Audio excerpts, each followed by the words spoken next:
Chapter 94. The wolf leader carried Yi-Jioge through many twists and turns before returning to the swamp. After a series of howling, woo-ao, several bubbles appeared in the swamp. Then, the round head of the big mud frog popped out. Gua gua gua. Ow ow ow. After some kind of communication between the wolf and frog, the mud frog looked at Yi-Jioge with grievance before diving back into the swamp gloomily. Then, with a poof, the swamp spat out a lake blue stone. The wolf leader grabbed the lake blue stone with its claw and rolled it to Yi-Jioge's mouth. It howled twice, obviously wanting her to eat it. Yi-Jioge looked at the lake blue stone from the corner of her eyes. Could it be a magical medicine used by the demon race? Ow ow. The wolf leader urged impatiently. Yi-Jioge steeled her heart and swallowed the stone. But it was useless. The burning pain in his internal organs just now was even worse now. Especially her lungs. They were burning. Even breathing was extremely painful. Then, the wolf leader carried Yi-Jioge on its back and carried her across half of the demon forest. Finally, they arrived at the edge of a cliff. The cold mountain wind caused the wolf leader's fur to flutter. Yi-Jioge suddenly had a bad feeling. It couldn't be what she was thinking, right? Before Yi-Jioge could react, the wolf leader squatted down and threw her down the cliff. F***ck, it turns out that the demon beast repaying kindness is all a lie. Yi-Jioge's body fell with a whoosh. Then, with a loud bang, she smashed into the big lake at the bottom of the cliff. The powerful water pressure hit her in the chest. Her whole body was in pain. Finally, her survival instinct was aroused. Yi-Jioge waved her hands desperately in the cold lake water, trying to swim up. But she was horrified to find that her body kept falling. It was as if something was pulling her feet down to the center of the lake. Yi-Jioge panicked for a moment. Then, she was surprised to find that her mouth and nose were not blocked by the lake water. Instead, she could breathe freely in the lake. She thought of the lake blue stone that the wolf leader had made her swallow. Could it be that it wasn't trying to murder her, but was actually trying to save her? Yi-Jioge calmed himself down and followed the flow of energy from the center of the lake. The small fish in the lake looked at the foreign tourist strangely. They swam around her in groups for a while, but soon lost their patience and swam away. Yi-Jioge kept descending until he finally arrived at a cave at the bottom of a lake. There seemed to be something in the dark cave that was attracting her. Yi-Jioge hesitated for a moment before following his instincts and swimming into the cave. After passing through a dark and narrow passage, his eyes brightened. The walls of the cave were covered with light blue aquatic plants, which emitted a bright light. It was very beautiful. Yi-Jioge's eyes lit up. He hurriedly plucked a handful of seaweed and put it in his mouth to chew. A bitter yet sweet taste filled her mouth. Then, a cold spiritual power rose from his dantian, and the pain on his body and face was immediately relieved. I've struck gold. Yi-Jioge's eyes turned into the shape of ingots. These aquatic grasses were actually stage 2 blue jade aquatic grasses. The blue jade water grass contained extremely pure water spiritual energy and was a treasure for healing injuries. If he brought it to the medicine hall, he could sell it for 1,000 taels of silver each. There were at least 10,000 blue jade aquatic grasses here. If he brought it back, he would definitely become rich overnight. Other than being valuable, this spiritual grass also had a very important function. It was a natural painkiller. With this spiritual medicine, not only would imperial consort Shi not have to endure the pain of being dismembered, she would also be able to speed up her body's recovery. This was simply an unexpected surprise. Yi-Jioge excitedly cut off the blue jade aquatic grasses and stuffed them into the beast skin bag that she carried with her. Only when she could no longer pretend did she reluctantly continue forward. After passing through the passage at the bottom of the lake, there was a pool of water above. Yi Jioga stuck her head out and found that she had arrived at a cave. The cave was tall and deep, and it was frighteningly spacious. She immediately became vigilant. This kind of place was either the lair of a big demonic beast or a treasure trove filled with traps. No matter what, it was dangerous. Yi Jioga stuck to the wall of the cave and slowly walked inside. At this moment, a rolling sound suddenly came from afar, as if something was rolling towards her. Yi Jioga clenched the lightning snake illusion whip in her hand. Although this demon artifact was a scam, it was strong enough to give her a sense of security at critical moments. As the rolling sound approached, Yi Jioga's nerves were also stretched to the extreme. She had just raised the lightning snake illusion whip when she saw a round, chubby black figure desperately pushing a dirty pill furnace in front of her. Pippi! That black and fat little thing raised its head, revealing a pair of big black grape-like eyes. It was watery and looked a little cute. Although this fat guy looked a bit like a mouse, it was different from those mice in the sewers. It had round ears, big eyes, a small nose, and a chubby body. It looked soft and harmless. However, Yi Jioga did not completely relax her vigilance. Who knew if this soft and cute appearance was its disguise? Maybe in the next second, it would turn into a big monster and swallow her. The black fat mouse rolled the pill furnace in front of Yi Jioga again and softly shouted, "Pippi." Inexplicably, Yi Jioga understood its meaning. "For me?" Yi Jioga pointed to herself. "Pippi." The black fat mouse nodded its head with force. Yi Jioga did not rashly pick up the pill furnace. Instead, she opened her spiritual eye and examined it carefully. She discovered that there was nothing special about this pill furnace and it did not look like a hidden weapon. Thus, she picked it up from the ground. She blew away the dust on it and discovered that it was a three-legged bronze cauldron. There were complicated carvings on it and it gave off an ancient aura. Yi Jioga inexplicably felt that this was a treasure. Her money-grubber heart was touched and she did not hesitate to keep it. "Pippi!" The black fat mouse happily called out and turned to walk into the depths of the cave. Yi Jioga lit up a fire and cautiously followed behind the black fat mouse. They arrived at an even wider cave. When the fire lit up the surrounding cave walls, Yi Jioga could not help but take in a breath of cold air. She saw that the cave walls were filled with ravines and it gave off an incomparably desolate feeling.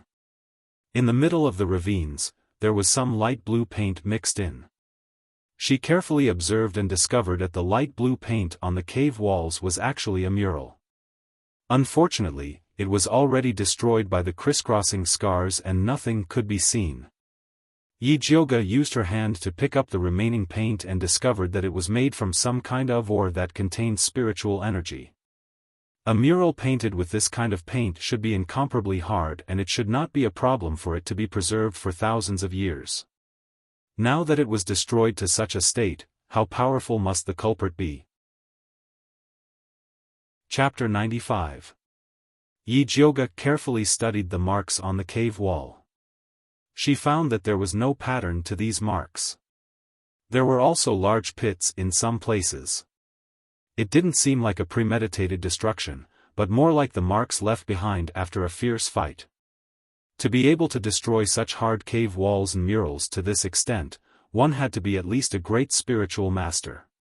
Yi Jioga tried to analyze the fragmented murals, but the damage was too severe, and she couldn't understand it at all. At this time, she found a line of small characters in the corner, so she squatted down and wiped the dust off it. Looking carefully, it turned out to be her grandfather Yun Tianwei's handwriting. It meant that he heard that there was an ancient ruin here, and he deliberately came to find it, only to find that it had been destroyed. He then strongly condemned these people for not having a moral heart, not even letting go of the murals. Through this long string of curses, Yi Jioga seemed to have discovered some unknown hobbies of her grandfather. She tried to find clues about her grandfather's disappearance from these words. But apart from the curses, the only useful information was that there should be a cauldron in this ancient ruin that was very useful to alchemists. Then, Yi Jioge found a relatively complete mural in another corner. On it was a majestic and spectacular bronze cauldron. The fire underneath was in the shape of a golden lotus. Inside the cauldron, there were countless golden fish playing. On top of the cauldron, there were also red-crowned cranes dancing, like the birth of immortal pills. Yi Jioge quickly took out the small bronze cauldron that the fat black rat gave her. This thing couldn't be the ancient cauldron that her grandfather had mentioned, right? Even her grandfather couldn't find a treasure, but this fat black rat actually pushed it in front of her. Could it be that her beast skills had exploded today? But when she compared the small cauldron with the big cauldron on the mural, she suddenly felt that she was fantasizing. How could such a gray thing that didn't even have spiritual power be an ancient cauldron? At this time, the fat black rat came out of nowhere and came to Yi Jioge's feet, crying cutely, "Pippi." Yi Jioge looked down at it and found that this fat black rat was carrying a small cloth bag on its back. The style was very similar to the animal skin bag she was wearing. Was this the reason why it chose to give the bronze cauldron to her? The fat black rat also looked up at her, its black eyes full of admiration. Yi Jioge was speechless. Obtaining the love of a fat black rat was not something to be happy about. After confirming that there were no secret passages or treasures in the cave, she returned to the pool and prepared to leave. The fat black rat carried a small beast skin bag on its back and followed closely beside her, looking as if it wanted to take her away. "What do you want?" Yi Jioge grabbed the back of its neck and lifted it up. It curled up its limbs and called out softly, "Pippi." She blinked her big eyes and tried to act cute. Trying to act cute when you're so fat? You're looking for the wrong person. Yi Jioge rejected him. "Pippi-chan." The fat black rat's small body trembled, and its big eyes were covered with a layer of tears. It looked pitiful like an abandoned puppy. All right. Since you gave me the bronze cauldron, I'll take care of you for a period of time. However, you have to pay for your meals and living expenses on time in the future. Yi Jioge glanced at the small animal skin bag and instinctively felt that there must be something good inside. "Pippi." The fat black rat immediately covered its small bag with its paws and looked at Yi Jioge with vigilance. Yi Jioge let go of its neck and said, "If you can keep up, then keep up." After saying that, she jumped into the pool and swam out along the way she came. Yi Jioge originally thought that if the fat black rat couldn't keep up, she would be merciful and take it with her. She didn't expect the fat black rat to be better at swimming than her. Its fat paws slid from time to time, and it slid hundreds of meters. It was enjoying itself by Yi Jioge's side. It even grabbed a handful of blue jade water grass in the passage and gnawed on it while swimming. On the contrary, Yi Jioge found that she didn't have enough oxygen halfway. It seemed that the effect of the thing given by the wolf beast was gradually disappearing. She hurriedly sped up and finally came out of the water before suffocating to death. It was already late at night. The bright moonlight shone on the surface of the water, making it look like a dream. The fat black rat also followed Yi Jioge to the surface of the water, and then shook its fur, sprinkling water droplets on the ground. "Who are you?" Yi Jioge looked at the fat black rat's fur that had instantly become incomparably gorgeous, feeling as if it had been replaced halfway. "Pippi?" The little thing tilted its head and looked at Yi Jioge, not understanding why she was so surprised. Yi Jioge carefully looked at the little thing. She found that its black fur had turned a pale silver under the moonlight, shining beautifully. It was covered with golden lines, like rippling water. The most amazing thing was that there was a small golden flower bud on its head. But soon, all the strange phenomena on its body disappeared, and it returned to its fat black appearance. The fat black rat saw that Yi Jioge was in a daze, so it swam to the shore. Then, it walked into the demonic beast forest with its head held high, as if it was patrolling its territory. Yi Jioga hurriedly followed and saw that it quickly came to the swamp and shouted, "Pippi." Then, the big mud frog jumped out of the swamp. The wolf beast leader also brought its little brothers over to meet up. "Pippi." The fat black rat straightened its chubby chest, raised its paw majestically, and waved at them, as if it was a leader inspecting its territory. The big mud frog and the wolf beast leader cooperated and called out a few times. Only then did the fat black rat put down its little paw in satisfaction. Then, it rummaged in its animal skin pouch. It took out a green seed that was even bigger than it and a round black stone, placing them in front of itself. Yi Jioga's eyes were sharp, and he could tell at a glance that it was a level 3 wonder frog seed and a level 3 wind spirit stone. Croak croak croak. Ow ow ow. The mud frog and the wolf beast leader's attitude became obviously more enthusiastic. Pippi paste. The fat black rat generously piled the 2 items in front of the mud frog and the wolf beast leader. It looked as if they had done a good job, and the boss would reward them. The mud frog and the wolf beast leader were very satisfied with this reward, and they quickly retreated after eating. Damn! With such good things as a reward, this fat black rat was simply a rich rat. In an instant, Yi Jioga looked at the fat black rat differently. Especially the small bag on its body, it was obviously something similar to a Qiankuan bag. This thing was very valuable, and maybe even Emperor Xian Wu couldn't get it. He didn't know where this fat black rat came from, but it actually said it was a treasure. Pippi. The fat black rat called out to Yi Jioga cutely. Then, its chubby body suddenly bounced up. Like a small cannonball, it accurately fell into Yi Jioga's bag. It dug out a place in the bag full of miscellaneous items, then curled up into a ball and prepared to rest. Before sleeping, it did not look at Yi Jioga and called out, "Pippi." The proud look on its face clearly seemed to be saying, "Master wants to rest, let me kneel and rest." Chapter 96. Looking at the fat black rat, Yi Jioga suddenly felt that she had been cheated. The proud look was completely different from the cute look in the cave. Did she find an ancestor to come back? Well, for the treasure of the tyrant rat, she would endure it. Yi Jioga was not in the mood to continue wandering in the monster forest. After leaving the forest, she put her fingers in her mouth and began to call the big black horse she brought. Da-da-da.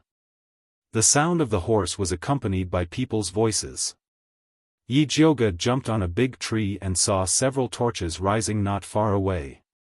Obviously, some people were searching the mountain. She was shocked. Could it be that the Empress had fallen out with her and sent a large group of people to kill her? At this time, a familiar voice sounded, "Miss Yi, where are you?" Yi Jioga recognized that it was Bai Songling's voice and jumped down from the tree.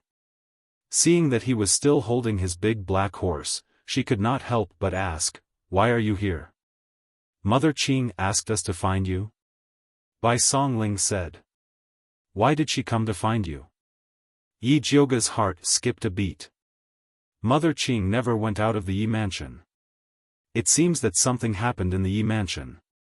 Mother Qing suddenly came to find me. Bai Songling sighed and looked at Yi Jioga helplessly. Mother Qing was shocked when she saw him and kept asking why he was at home. Didn't he go to collect herbs with her miss? It was as if he had abandoned Yi Jioga after using her. Bai Songling spent a lot of effort to convince Mother Qing that he did not know that Yi Jioga was going to the mountain to collect herbs with him. After knowing this, Prince Dongling immediately sent someone to the mountain with them to find Yi Jioga's whereabouts. "Sorry, Mother Qing is used to worrying. If I don't tell her that I will go out with you, she will be worried," Yi Jioga said awkwardly. She knew very well how naggy Mother Qing was. Bai Songling must have suffered a lot. "As long as you are safe. But if you want me to be your shield next time, you can tell me in advance. I will definitely cooperate," Bai Songling said lightly. "Thank you. Yi Jiuge smiled embarrassedly. At this time, Wan Xiang also rushed over, followed by a few spiritual guards of the Prince of Dongling residence. It could be seen that Dongfang Ke attached great importance to Yi Jiuge. When he heard that something had happened to her, he immediately sent out the most outstanding spirit guard in his residence. Eldest Miss Yi, you didn't. Wan Xiang raised his torch and walked over to Yi Jiuge. Before he could finish speaking, he was stunned. His eyes flashed with a trace of amazement. Young lady Yi, your face. Bai Songling's eyes widened as she looked at Yi Jiuge. She looked as if she had seen a ghost. The sky was too dark and Yi Jiuge was standing under the tree. He was so focused on talking that he didn't notice that Yi Jiuge's face had changed. What's wrong? Could it be that she had hurt her face when she was in the demonic beast forest? She remembered that her face hurt terribly at that time. Yi Jiuge hurriedly reached out to touch his face. His skin was as smooth as silk. She suddenly had a bad premonition and quickly asked, "Who has a mirror?" But why would a group of men carry a mirror with them? Later on, a spiritualist with a water spiritual root made a small puddle for Yi Jiuge.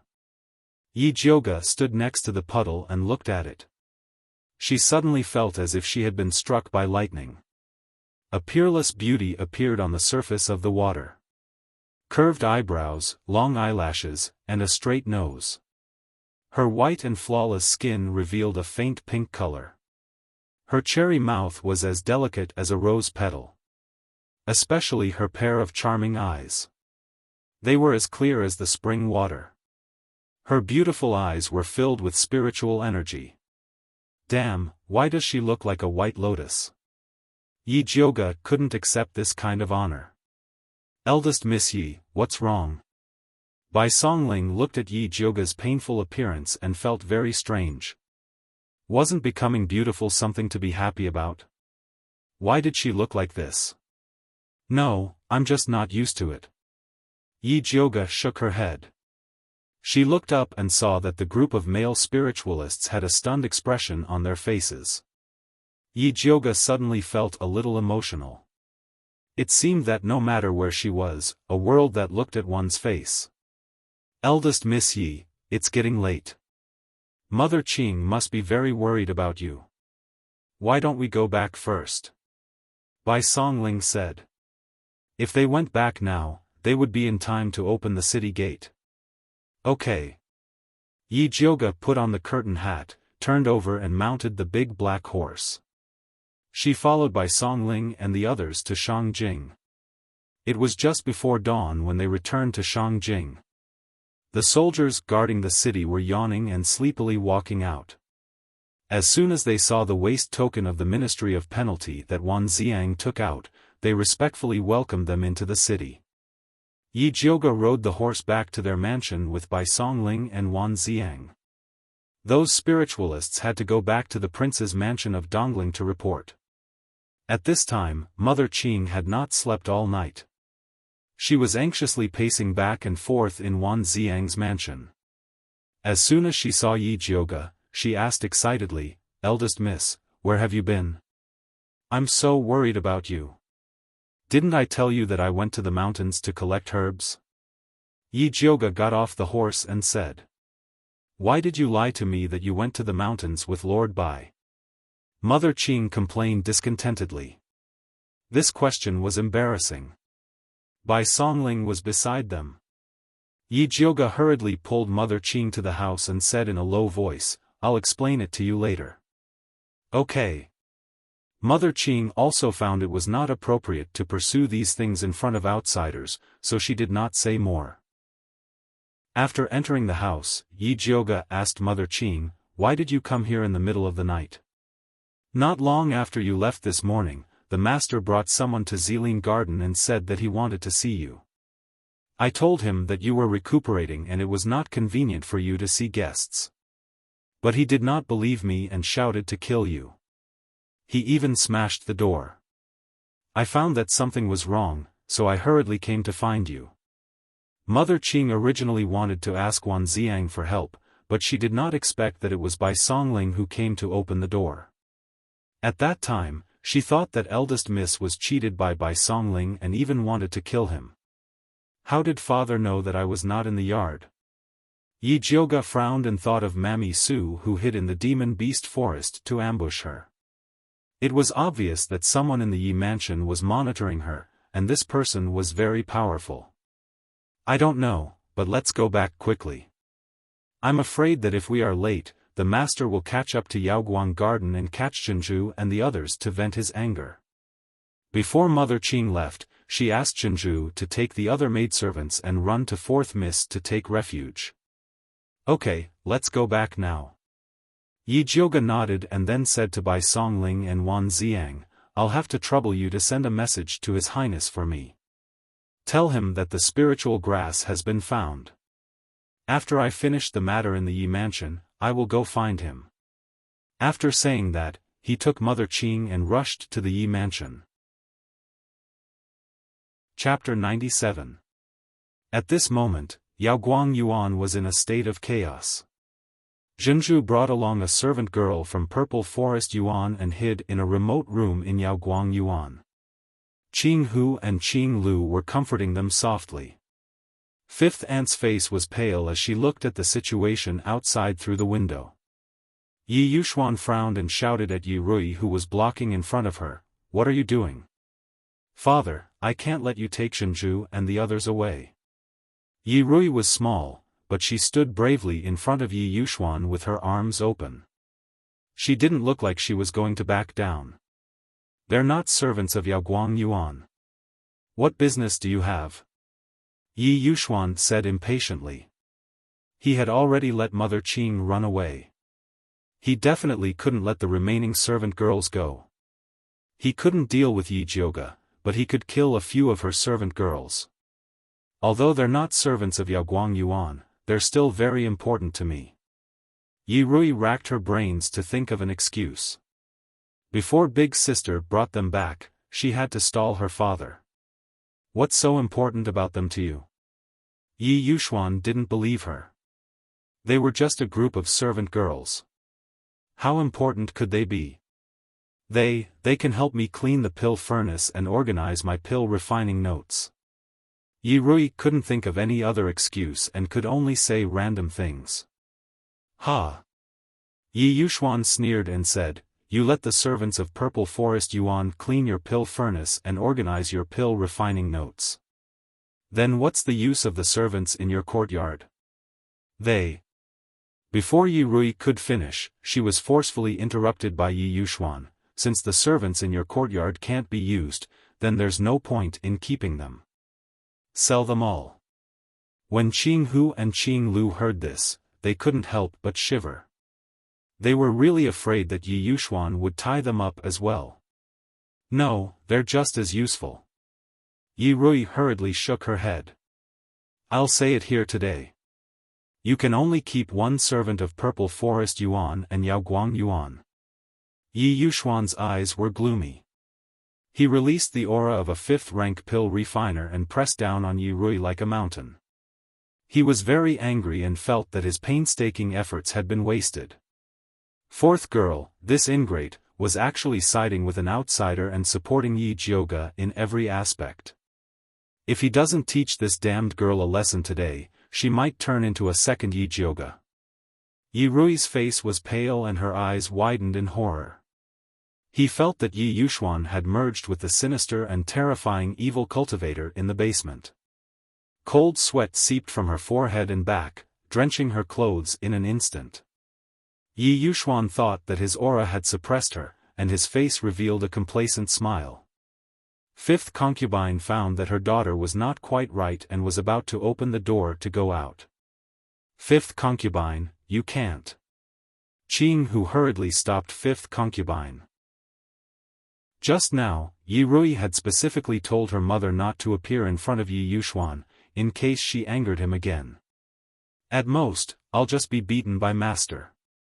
5th concubine pushed Qing Hu away and rushed out to pull her daughter into her arms. Only then did he realize that her whole body was drenched, her whole body was trembling, and her pupils were dilated as if she was in a nightmare. Rui, what's wrong? Fifth concubine was a big child. She patted her daughter's little face, but she didn't see any reaction from her. She hurriedly looked towards Yi Yuxuan and cried, "Master, Rui is not good. Quickly look at her. Stop pretending in front of me." Yi Yuxuan thought that they were acting and glanced at the two of them with disdain. Then, he ordered the guards behind him, "Go in and tie up all the servants. Don't leave a single one alive." Songbai hesitated for a moment and asked in a low voice, "What about the people from Yaoguang Garden?" Yi Yuxuan looked down at fifth concubine, who was at a loss. The corner of his mouth revealed a sinister smile and said, "Tie them up together." "Yes." Songbai no longer hesitated and immediately rushed in with his men, chasing Pearl, Qing Hu, and Qing Lu out. Fifth concubine, help! Qing Hu and Qing Lu shouted in panic. When fifth concubine heard Qing Hu and Qing Lu's cries, she finally came back to her senses. She hugged Yi Rui and begged Yi Yuxuan bitterly, "Master, these two servant girls are Rui's personal servant girls. They have always taken good care of her. Please spare them." She didn't have the ability to save the people in Purple Forest Park, but she had to protect Qing Hu and Qing Lu. Rui's personal servant girls? Yi Yuxuan's gloomy eyes swept over Qing Hu and Qing Lu. His fierce expression caused people to tremble. Fifth concubine opened her mouth but didn't dare to reply. "Looks like these two servant girls instigated Rui to disobey me." Yi Yuxuan nodded to himself, then ordered Songbai, "Bring these two servant girls to the torture room and beat them to death." "Master!" Fifth concubine screamed mournfully. She never thought that her pleading would bring about a fatal disaster to Qing Hu and Qing Lu. "Let the servants in the residence come over and see what happens if they do something wrong. In the future, they will know what they should do and what they shouldn't do." Yi Yuxuan said coldly. "Yes." Songbai nodded and immediately called out to the guards, "What are you still standing there for? Why aren't you dragging them to the torture room?" "Yes." The two guards were tall and sturdy, and their eyes were extremely wretched. They laughed as they walked towards Qing Hu and Qing Lu. Their two large hands deliberately grabbed their small breasts, obviously wanting to take the opportunity to jam oil. Courting death. At this time, an angry shout accompanied by the sharp sound of the wind came. A whip flashing with purple light lashed towards the two guards. The two guards screamed as their arms unnaturally drooped down. Their tendons and bones were all broken. "Eldest young miss. Qing Mama." Qing Hu and Qing Lu had tears in their eyes as their faces were filled with surprise. Yi Jioga wore a veil hat and held the Thunder Snake illusion whip as he stood in front of them to protect them. Qing Mama hurriedly untied the two servant girls. "Yi Jioga, you still have the face to come back." Yi Yuxuan raised his hand and pointed at Yi Jioga as he shouted. "Father even has the face to bring a man outside to make a ruckus in his own backyard. How can I not have the face to come back?" Yi Jioga raised his eyebrows as he spoke in an unruly manner. "What nonsense are you saying? These are my personal guards, how are they outside men? Moreover, I only had them punish a few disobedient servants. What does this have to do with the backyard?" Yi Yuxuan heard Yi Jioga mock him for wearing a green hat and his face became crooked from anger. "Is that so? I wonder what wrong the servants in Fourth Sisters and my courtyard did to actually make father muster such a large force to punish them?" Yi Jioga sneered. "You didn't return at night. Not only did these servants not report it, they even helped you cover up your mistake. They deserve to die 10,000 times. Also, those dog servants from Yaoguang Yuan who taught the young master and instigated Fourth Miss to go against me also deserve to die." Yi Yuxuan said sinisterly. Chapter 98. Then why don't you ask me why I didn't come home last night? Yi Jioga asked. Humph, you know what shameful things you've done. Do you still have the face to ask me? Yi Yuxuan had a look of, I don't have a shameless daughter like you. Father, you're wrong. I really have the face to ask you about what I've done. I originally wanted to give you a surprise, but I didn't expect that you wouldn't distinguish between right and wrong and want to kill me. Do you hate me so much that you want me to die? Although Yi Jioga already knew that his father was a scumbag, he still felt helpless sometimes. What nonsense are you talking about? I'm teaching you for your own good. How could Yi Yuxuan admit that when he saw Yi Jioga, he would think of the matter of him marrying into her family? He simply wished that she could die. Is that so? Father is so considerate of your daughter.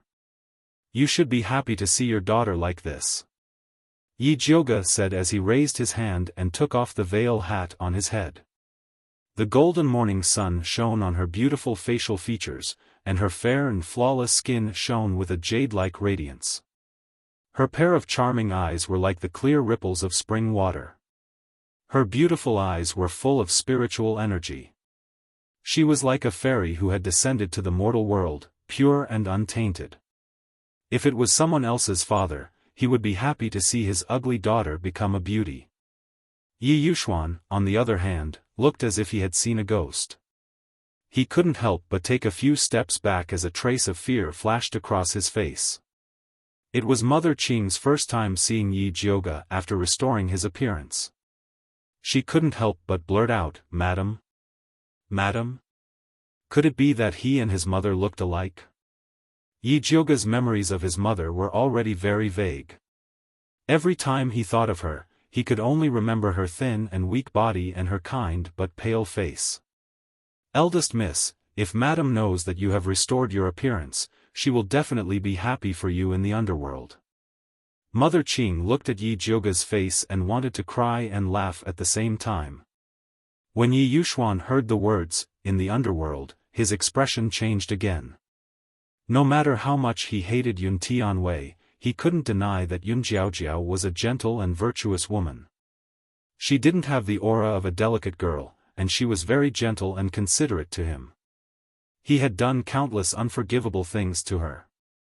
Father, are you happy to see your daughter recover her appearance? Yi Jioga intentionally walked a few steps towards Yi Yuxuan. Happy, happy. Yi Yuxuan hurriedly nodded, but his footsteps involuntarily retreated. Then he turned around and ran away as if he was being chased by a ghost.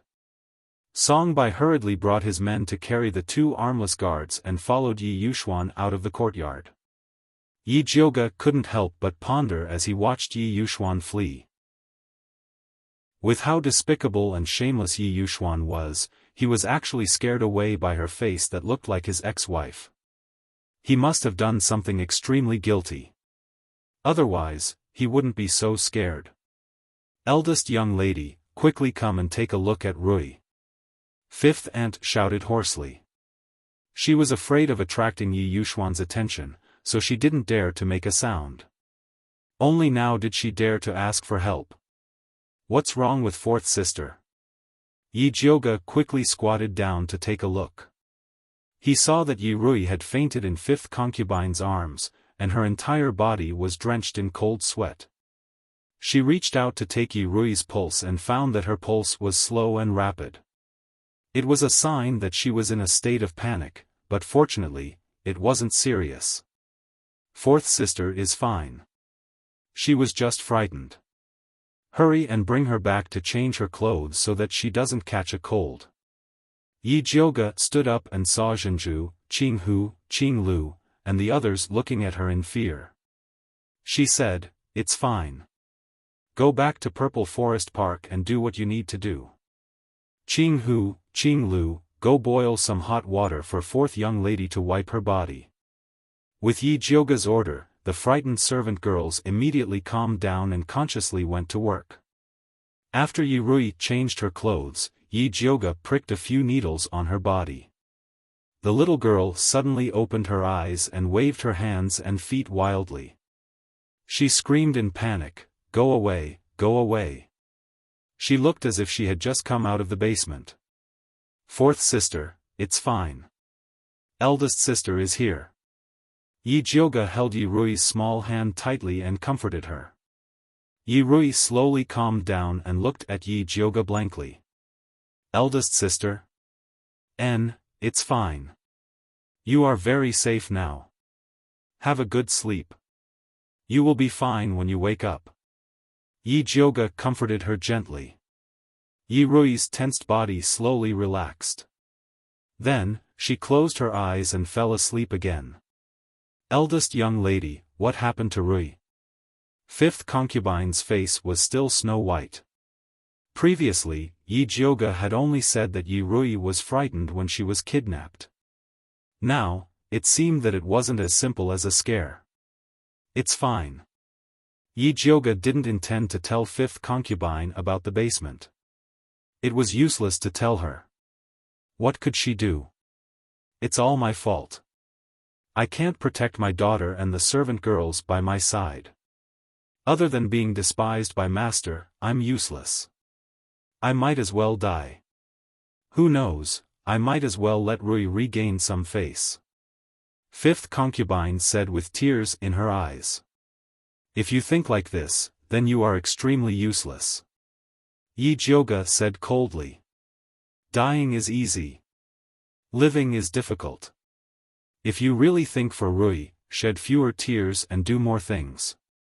With that, he stood up and left. She was exhausted today. Whether fifth concubine could stand up or not depended on her own awareness. Mother Qing followed Yi Jioge's steps.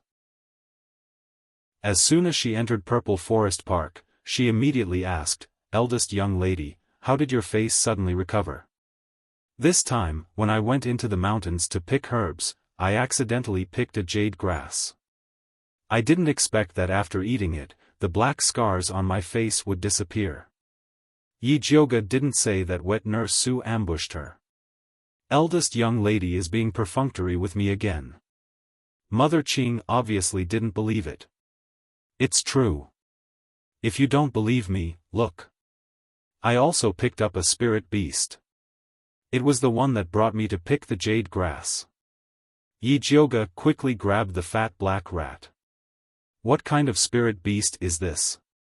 Mother Qing took a closer look and suddenly said with some disgust. "Why is it a rat?" Although this fat black rat looked quite cute, it couldn't change the fact that it was a rat. The fat black rat felt Mother Qing's disgust. It immediately puffed out its chubby chest and squinted its eyes. It looked at Mother Qing with disgust. It had a look that said, "You stupid mortal, this uncle doesn't care about you." Then it went back into Yi Jioge's bag. This fat head rat even became a spirit. Mother Qing couldn't help but laugh. She finally believed that this fat black rat brought good luck to eldest young lady. She immediately asked happily, "What does this fat head rat like to eat?" "This old servant will get someone to prepare it. This is not urgent. I have something for you to do." Yi Jioge told her about the matter of someone in Yi Mansion watching their Purple Forest Park. "Finally," he said, "although Yi Mansion has many spies, but to be able to accurately guess my whereabouts, this person is definitely not simple. We must find her." Chapter 99. Don't worry, eldest Mississippi. I'll definitely find the culprit. Mother Qing nodded seriously and decided to start investigating from Purple Forest Park. Yi Jioge was at ease with Mother Qing handling things. She was tired and sleepy, so she went to sleep after bathing and changing clothes. When she woke up, she found it was just past noon. She planned to go to Dongling Wangfu to see how imperial consort she was doing. She put on her hat and got on the carriage. She went to Wan Xiang and by Songling's mansion first. Wan Xiang went to the Ministry of Justice, so only Bai Songling was at home. He was surprised to see Yi Jioge and asked, "Eldest miss, why are you here? Is everything settled?" He thought Yi Jioge would be busy for a few days. It's all done. Yi Jiuge didn't want others to know about her conflict with Yi Yuxuan. I just came back from Dongling Wangfu. His Highness and Imperial Consort were very happy to hear that you found spiritual herbs in Monster Forest. They said if you need anything, just let them know. Bai Songling smiled. Actually, Dongfang Ke wanted to go and help after knowing what happened to Yi Mansion. Unfortunately, Yi Yuxuan was on the Crown Prince's side. Seeing him would only add fuel to the fire. I don't dare to give orders. Brother Bai, if it's convenient, please take me to Dongling Wangfu. Yi Jiuge said. It wasn't convenient for her to go to Misty Rain Tea House alone. Of course, follow me. Bai Songling had nothing to do in the mansion anyway. Yi Jiuge followed Bai Songling into the mansion secretly. She didn't expect Dongfang Ke to not be there. Yi Jiuge went straight to the courtyard to see Imperial Consort Shi. Seeing her, Nanny Zhou's face was full of enthusiasm. She reported the effects of Imperial Consort Shi's medicine. Imperial Consort Shi went to the toilet the whole day and is very weak now. She's resting in the room. It's fine. This is normal. Removing blood clots meant running to the toilet. Imperial Consort Shi was resting. Hearing Yi Jiuge came, she forced herself up from the bed to see her. Imperial Consort Shi, don't be so polite. Quickly lie down. Yi Jiuge quickly persuaded. She personally took a red embroidered peony pillow and placed it behind her. My body is really useless. I've let you laugh at me. Imperial Consort Shi was really weak and leaned on the bed. Her ladyship looks much better. Yi Jiuge carefully looked at noble Consort Shi. Although she was dispirited, the pustules and rotting flesh on the right side of her face had improved. The pustules had already begun to form scabs and were no longer oozing pus. The stench of rotting flesh had also faded a lot. The right medicine is indeed different. I also feel much better. Imperial concubine Shi smiled. When the clotted blood is expelled, the effects will be even more obvious. Yi Jiuge smiled as he recounted how he had obtained the blue jade water grass in the mountains. Imperial concubine Shi was overjoyed when she found out that she didn't have to suffer the death of 1,000 cuts. After she calmed herself down, she couldn't help but ask Yi Jiuge, when you came in, I wanted to ask why you're wearing a veil hat? Because I took some herbs in the mountains and restored my original appearance. I'm still not used to it, so. Yi Jiuge smiled embarrassedly. She really wasn't used to walking around with a white lotus face. Silly girl, becoming beautiful is a good thing. Why are you hiding it? Quickly take off your hat and let me see, Imperial concubine Shi said kindly. Yi Jiuge put his hand on the brim of the hat. Before he took it off, he suddenly remembered something and asked, Her ladyship, I heard that you often drank tea with my mother? That's right. At that time, Linglong and I often invited your mother into the palace. Your mother is a very good person, but her eyesight is too poor. Noble consort She didn't hide her disdain for Yi Yuxuan at all. Although Yi Yuxuan was handsome, talented, eloquent, and considered a good son-in-law in Shangjing, she could still see that he was selfish, despicable, and shameless. He was a good son-in-law in Shangjing, but she could still see that Yi Yuxuan was selfish, despicable, and shameless. Other than being good-looking and eloquent, what other abilities did that pretty boy have? She took off her veil hat and revealed her true appearance. Imperial concubine She was originally leaning against the bed, but when she saw Yi Yuxuan's appearance, she couldn't help but sit up straight. Her eyes were filled with disbelief. Does she look like my mother? Yi Jiuge asked. Yes, and no. Imperial concubine She looked carefully and sat down again. How? Yi Jiuge heard from Mother Qing that she was exactly the same as her mother. Your mother was gentle, sentimental, and emotional. You are better than her in both appearance and temperament. Imperial concubine, she sighed with emotion. If Yun Jiaojiao was as stubborn as Yi Jioga, she wouldn't have fallen ill after Master Yun went missing. In the end, she wouldn't have given the Yun family's business to Yi Yuxuan. Her ladyship is too kind. Yi Jioga smiled and didn't talk about her mother anymore. Instead, she talked about the treatment. She planned to start the final detoxification after the pustules and rotten flesh on Imperial concubine Shi's face were all scabbed. Imperial concubine Shi said that she would listen to Yi Jioga's arrangements. Yi Jioga stayed for an hour before leaving. Dongfang Ke also came back.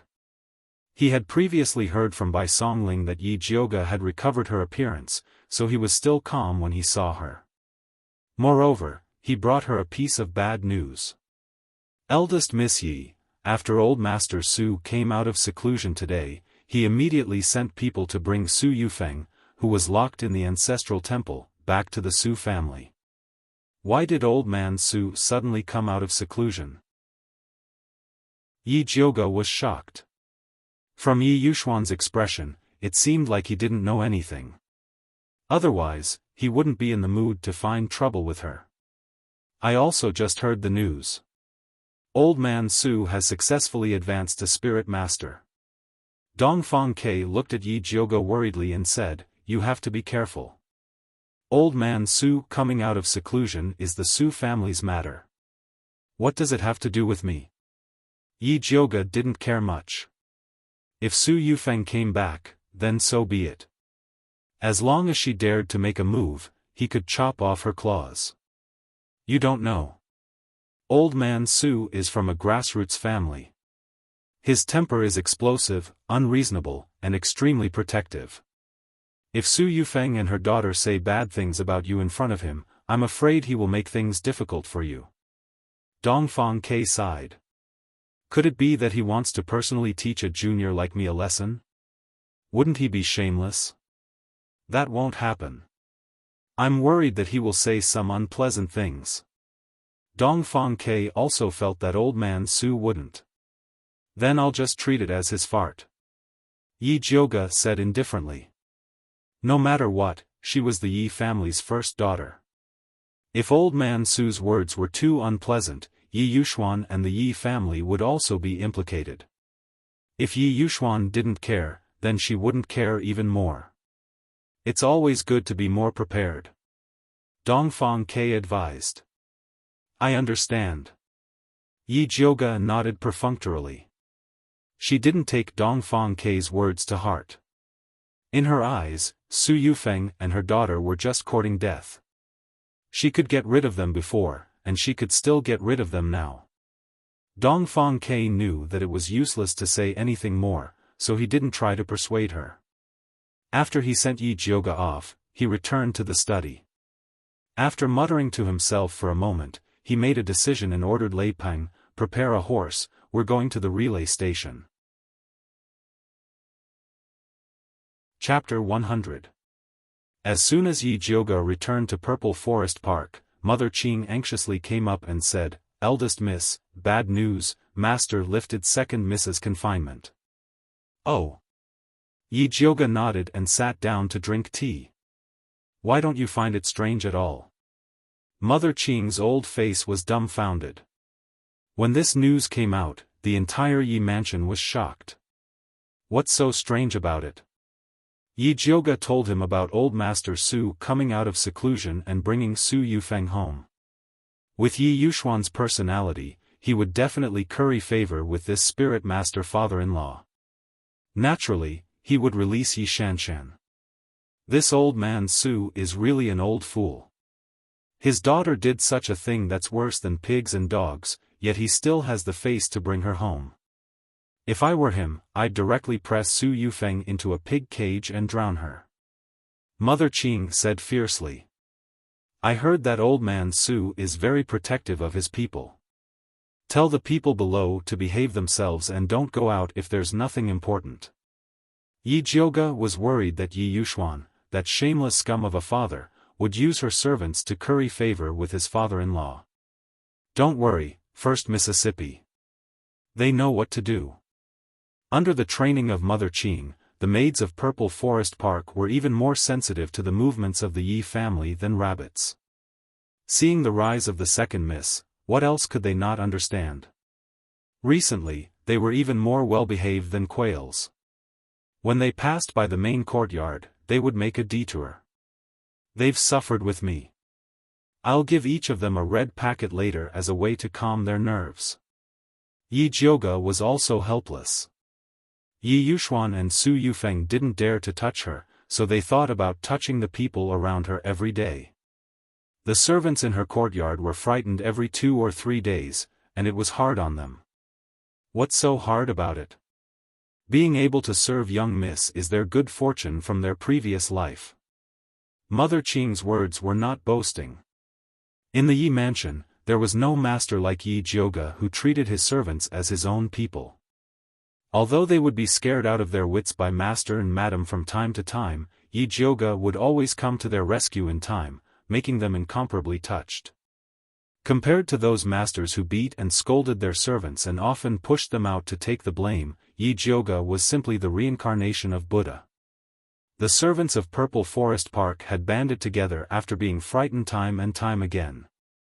Not to mention, Yi Jiuge was very generous. Whether it was his monthly allowance or his tips, they were all sufficient. Mother Qing, don't be too harsh on them. Yi Jiuge was busy all day long. Apart from Zhenzhu who served him closely, he had little contact with the other maids. In the words of Mother Qing, these girls still needed to be trained. Don't worry, First Mississippi. This old servant knows what to do. Mother Qing had recently discovered that the aptitudes of these 2 young maidservants were pretty good. She was preparing to train them to see if they could become the eldest Mrs. Henchmen in the future. Since Mother Qing said so, Yi Jiuge could only let her do whatever she wanted. In the following days, Yi Jiuge locked himself in the alchemy room and began refining the detoxification pill for noble consort Shi. The 1,000 silk grass was a very troublesome spiritual material. It had to be soaked in dew for an entire night before the membrane on its surface could be washed off. After washing it, he still had to pick out the messy filaments inside before he could refine pills. Yi Jiuge busied himself for the better part of a day before he was done with the 1,000 silk grass. When she was preparing to concoct pills, she suddenly thought of the small bronze cauldron that her fat black rat had given her. She wondered what the effects would be if she used it to concoct pills. Yi Jiuge took out the dusty small bronze cauldron. She didn't know what was going on, but the copper rust on it couldn't be washed off no matter how much she washed it. It looked really dirty and broken. If others saw her using this broken cauldron to concoct pills, they probably wouldn't dare to use it. Yi Jiuge didn't dare to use the 1,000 silk grass as a test subject. She took some tianqi, borneal, dispersing blood grass, white bull gall, pangolin, hua yam, bitter ginger, and geranium grass to refine the most classic hemostatic pill. After she injected spiritual power into the small bronze cauldron, the small cauldron was like an old cow pulling a broken cart. It slowly grew bigger and bigger. Yi Jiuge waited until she was about to fall asleep.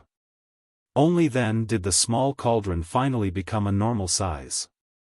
At this moment, Yi Jiuge already had an ominous premonition.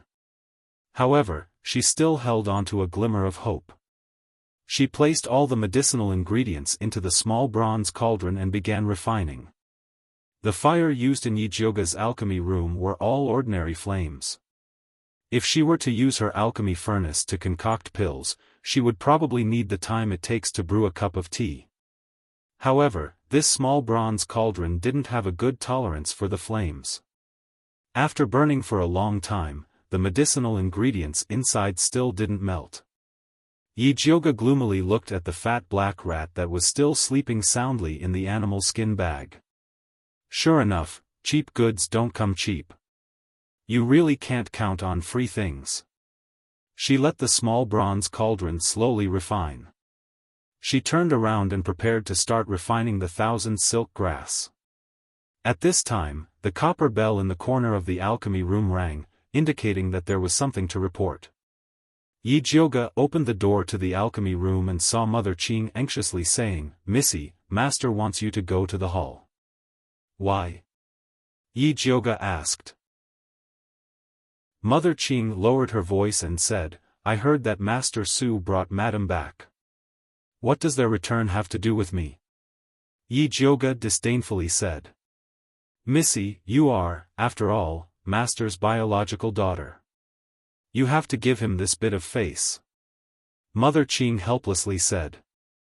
They could do whatever they wanted at home, but in front of outsiders, they still had to maintain the facade of a loving father and filial daughter.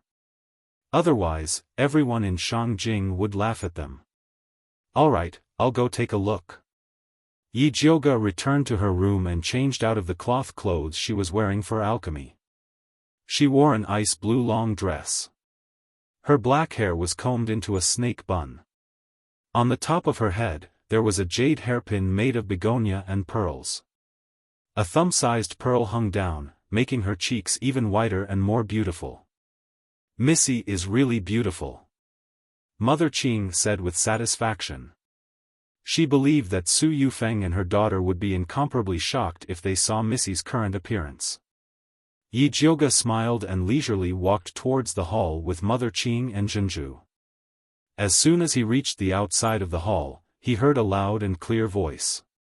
"Yuxuan, it's not that I want to criticize you, but how could you send your pregnant wife to a place like the ancestral temple to suffer? When I married Yufeng to you, what did you say? Have you forgotten all about it?" "Yes, yes, yes. Father-in-law is right," Yi Yuxuan replied in a low voice. "Father, don't scold Master. It's all my fault. I didn't take care of the backyard well, which made Master angry." After Su Yufeng persuaded her father, she softly said to Yi Yuxuan, "Master, I know I was wrong. Please forgive me this time. Don't talk about the past. This time, you come back and take care of the baby." Yi Yuxuan's tone was incomparably gentle. There was even a trace of annoyance as he said, "If I had known that you were already 3 months pregnant, I definitely wouldn't have sent you to the ancestral temple to suffer." Chapter 101. Su Yufeng was pregnant? Yi Jioge couldn't help but frown. This was out of her expectations. According to the time, Su Yufeng should have been pregnant before she went to the ancestral temple. Did she not know that she was pregnant, or did she hide in the ancestral temple on purpose? TSK, to be able to endure for so long in the ancestral temple despite being pregnant last month, she was quite amazing. "Eldest miss, what should we do?" Mother Qing looked at Yi Jioge uneasily. She originally thought that even if Su Yufeng returned, Yi Yuxuan wouldn't treat her well. She didn't expect that she was actually pregnant. This way, her weight would skyrocket, and it would be difficult to use Yi Yuxuan to deal with her. "It's fine." So what if she was pregnant? If she still didn't repent and continued to cause trouble, she would still take care of her. Yi Jioge gently stroked her hair, tidied up her appearance, and continued to walk towards the hall.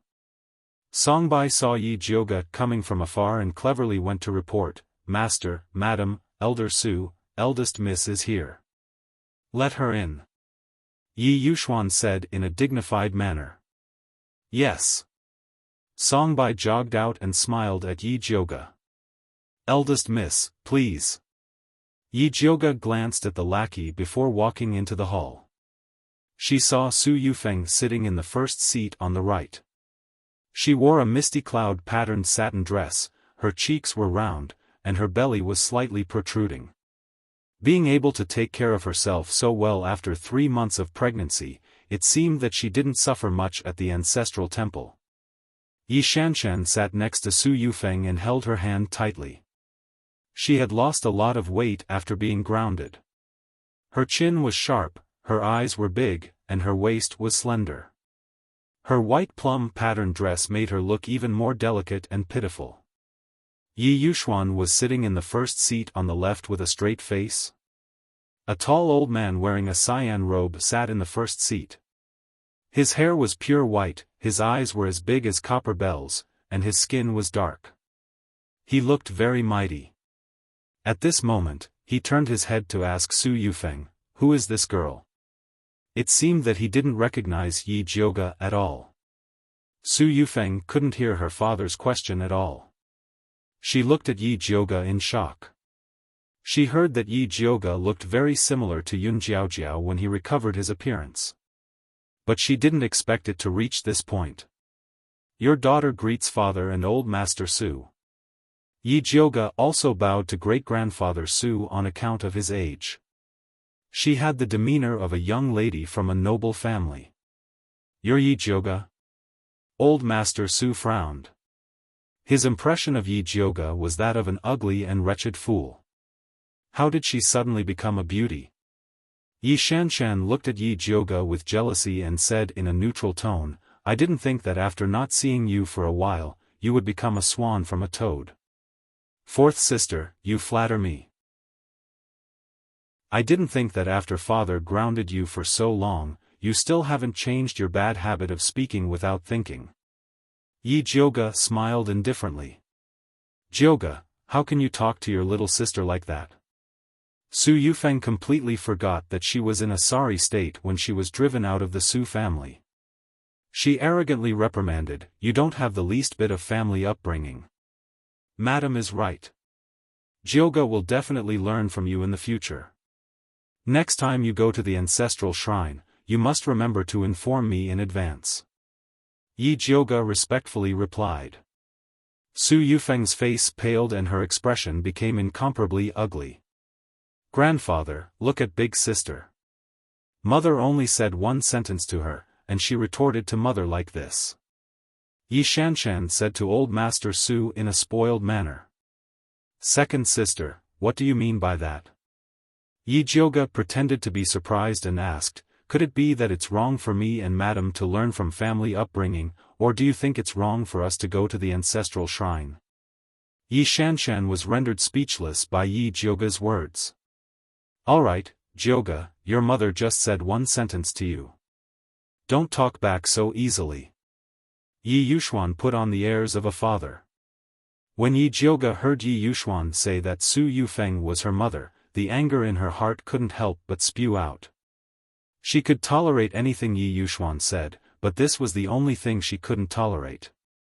She looked at Yi Yuxuan and said word by word, "My mother's surname is Yun, not Su. Forget it, old master. Jiuge has grown up. It's normal for us to not be close. Please don't blame her." Su Yufeng's eyes were filled with tears. She bit her lips and looked delicate and pitiful. "Big sister, how can you treat mother like this? People always say that the grace of raising is greater than the grace of life. Mother raised you from a young age and always thinks of you when there's something good. Even I can't compare to her.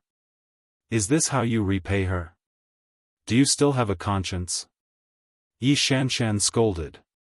It could be seen that she had been brewing these words in her heart for a long time. "That's right." Yi Jiuge smiled and said mockingly, "If madam hadn't raised me from a young age, I wouldn't have become a famous good-for-nothing ugly girl in Shangjing." Both Su Yufeng and Yi Shanshan's expressions changed. For a moment, they didn't know what to say. "Enough." Old Master Su suddenly slammed the table and the mahogany table immediately shattered. Previously, others told this old man that the eldest miss of the Yi family is arrogant and despotic. She contradicts the mistress, bullies her younger sister, and even looks down on her father. This old man didn't believe it at that time. Now that this old man has seen it with his own eyes, she really is a little hussy who doesn't know the rules. Old Master Su's voice was full of energy, causing everyone's ears to ring. Even the servants outside could hear it clearly.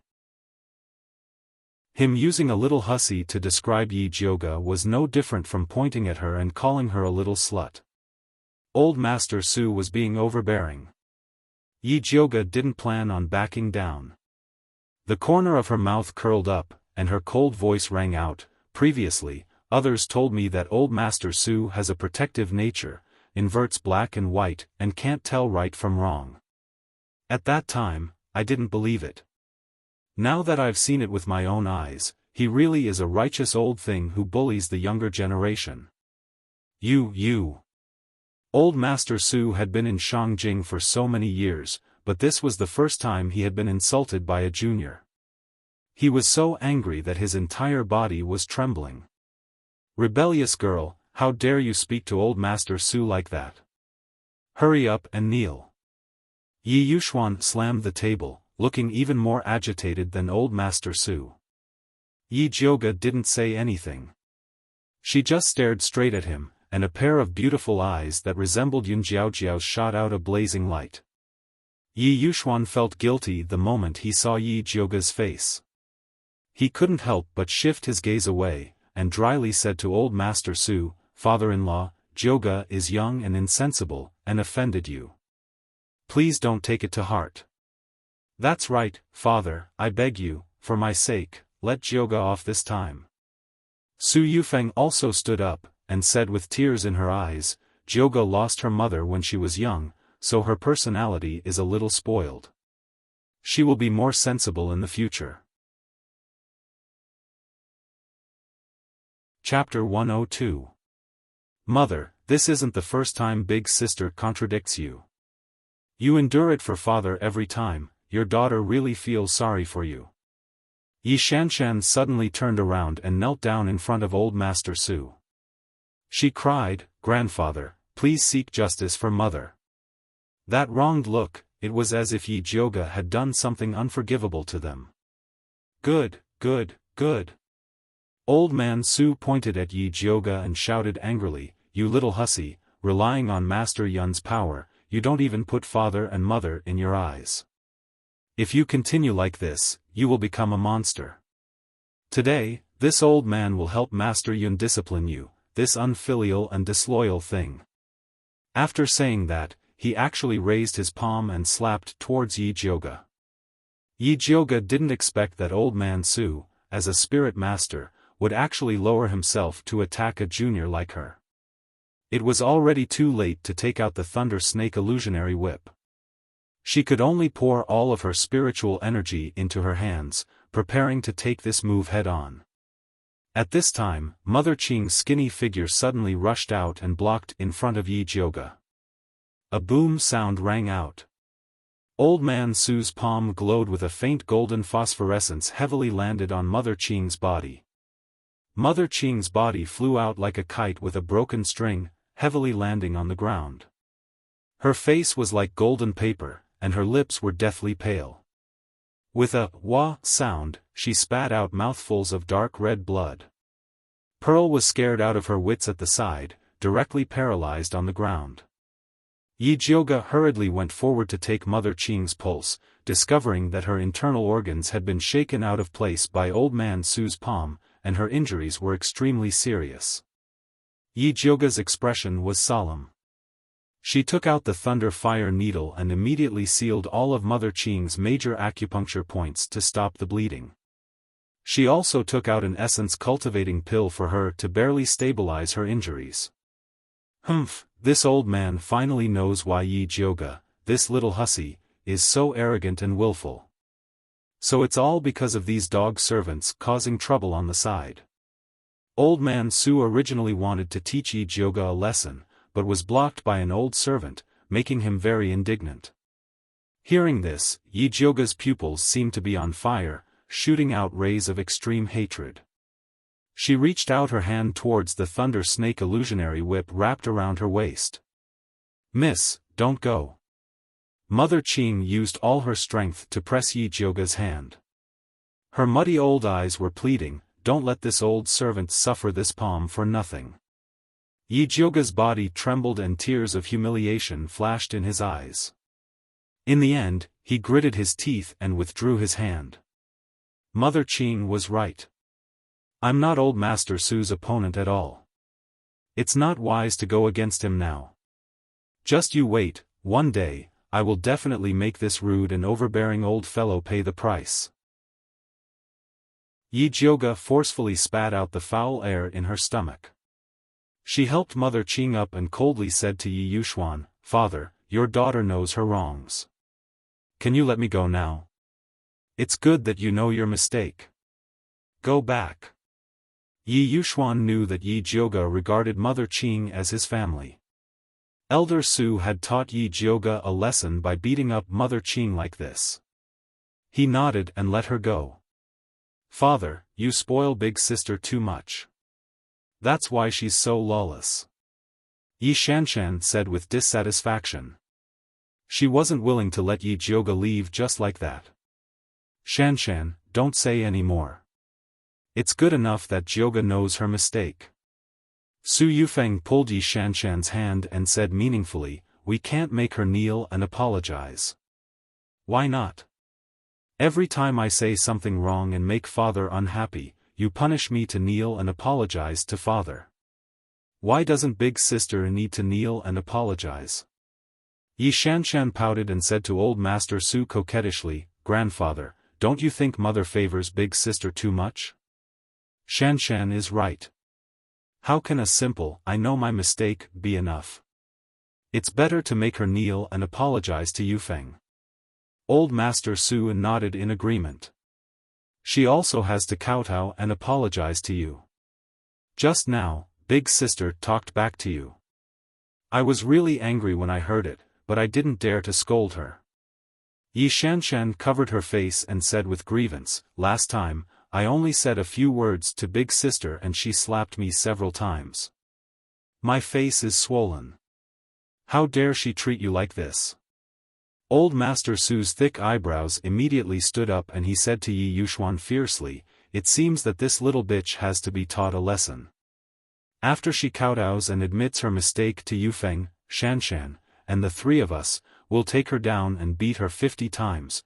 Before old Master Su could finish, Yi Shanshan impatiently added, "Then slap her another 50 times. All right, slap her another 50 times. Treat it as a lesson to her." Old Master Su nodded as if it was a matter of course. "That's not good." Yi Yuxuan looked left and right, feeling a little awkward. If it was the Yi Jioga of the past, he would have executed it without hesitation. However, he suddenly remembered how good Yun Jiaojiao was and couldn't bear to do it to Yi Jioga's face. "What is this? You're too soft-hearted. That's why you spoiled this little bitch to be so lawless." Old Master Su was a little impatient and directly said to the Su family's guards that he brought, "You guys do it yourself and bring this little bitch over here." "Yes." The Su family's guards were loyal to old Master Su and immediately nodded without hesitation to carry out the order. Yi Yuxuan frowned and wanted to stop the Su family's guards, but he was pulled back by Su Yufeng. "Old Master, father just came out of seclusion. Don't make him angry. You know his temper.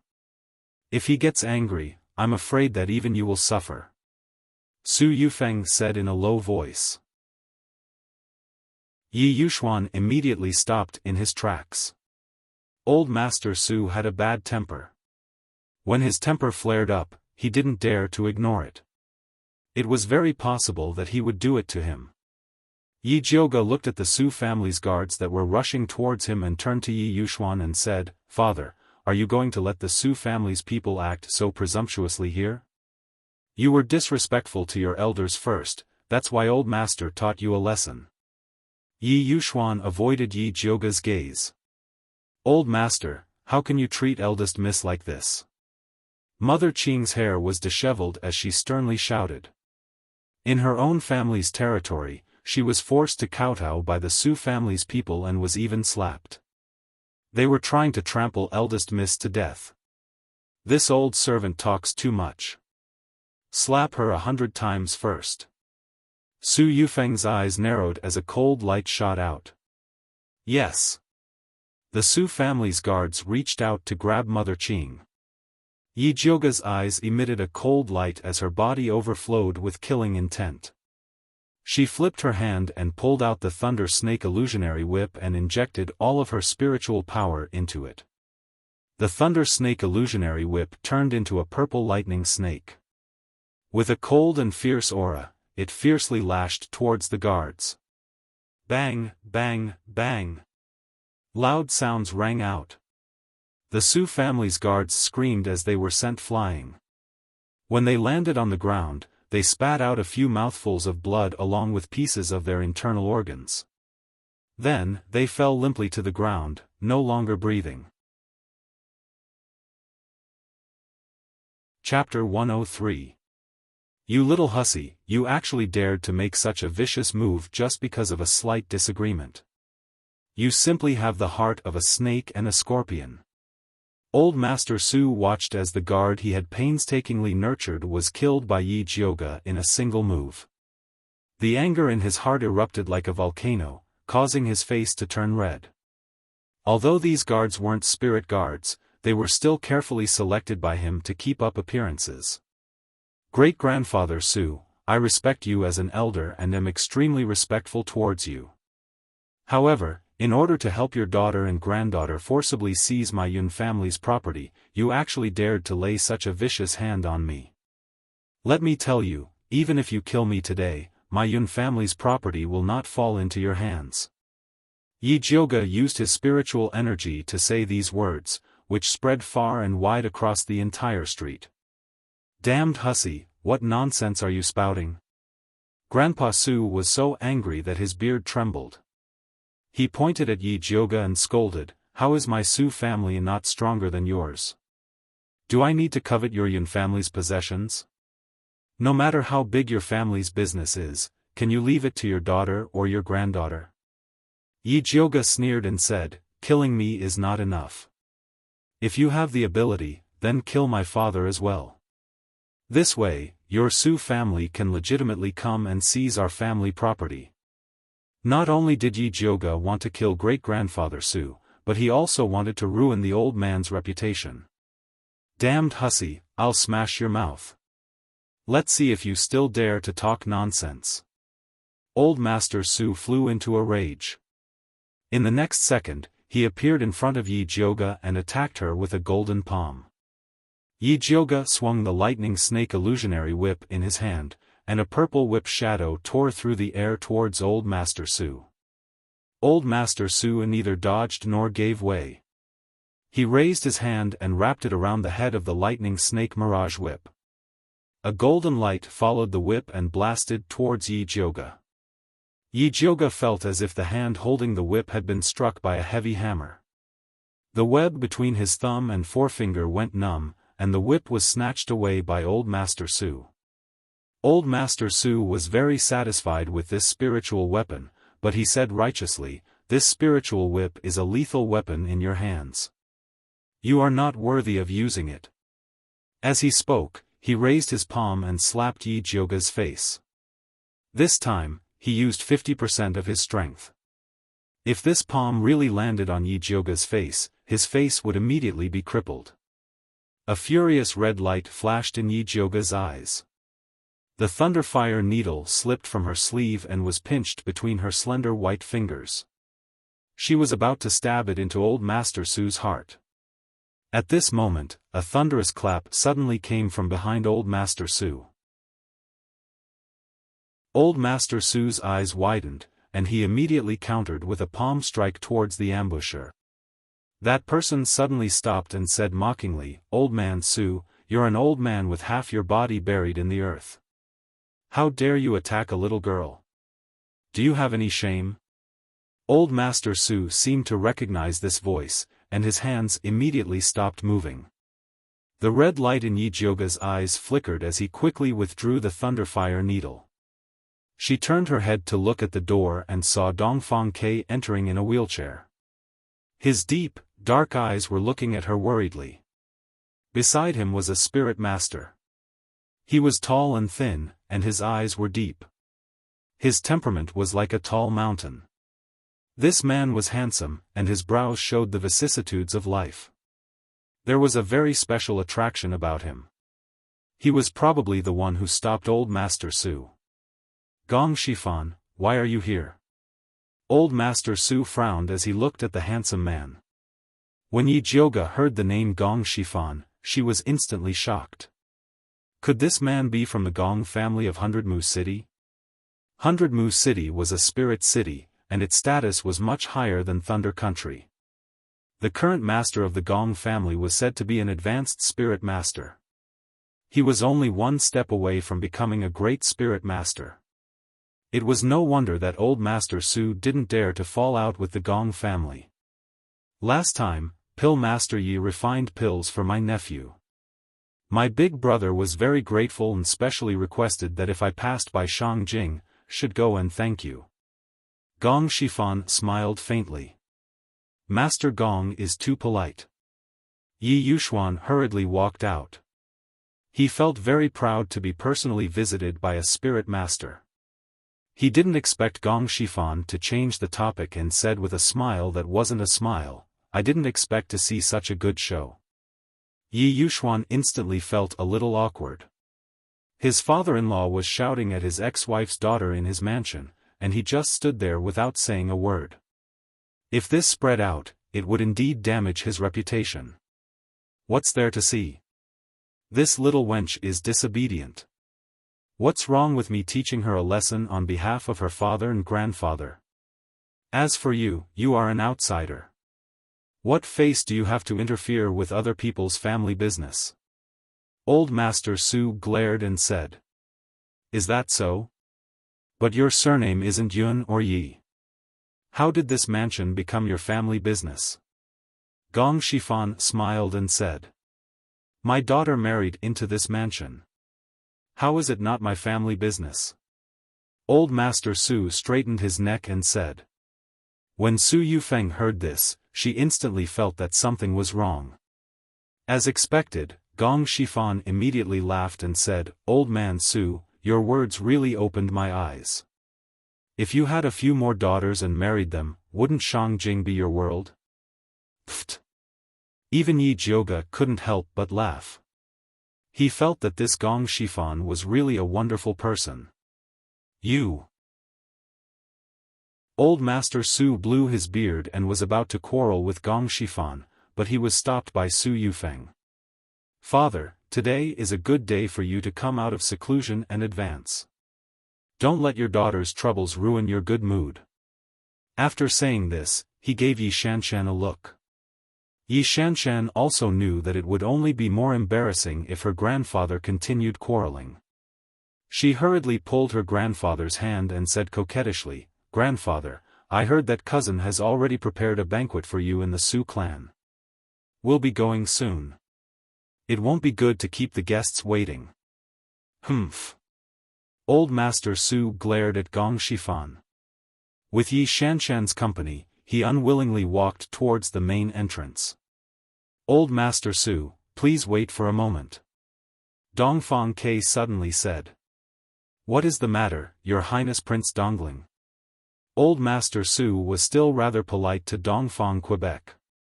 After all, apart from his identity as a prince, the Bai clan was also not to be underestimated. May I know where old Master Su obtained the spirit whip? Dongfang Ke looked at the lightning snake illusionary whip in old Master Su's hand and asked politely. Old Master Su was just about to say that this spirit whip was the weapon Yi Jioga used to kill the Su clan's guards, but Yi Jioga beat him to it and said, I stole it.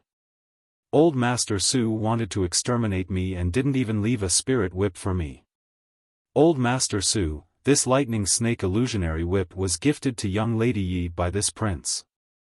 If you like it, this prince can find a better spirit weapon and gift it to you in the future. How about it? Dongfang Ke still had a refined and courteous appearance, but the words he said caused old Master Su's face to turn green and white.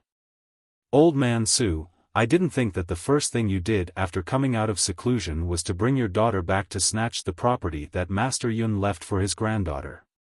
You didn't even let go of a spirit whip. This kind of heroic deed is truly admirable. Gong Xiaofan cupped his hands hypocritically.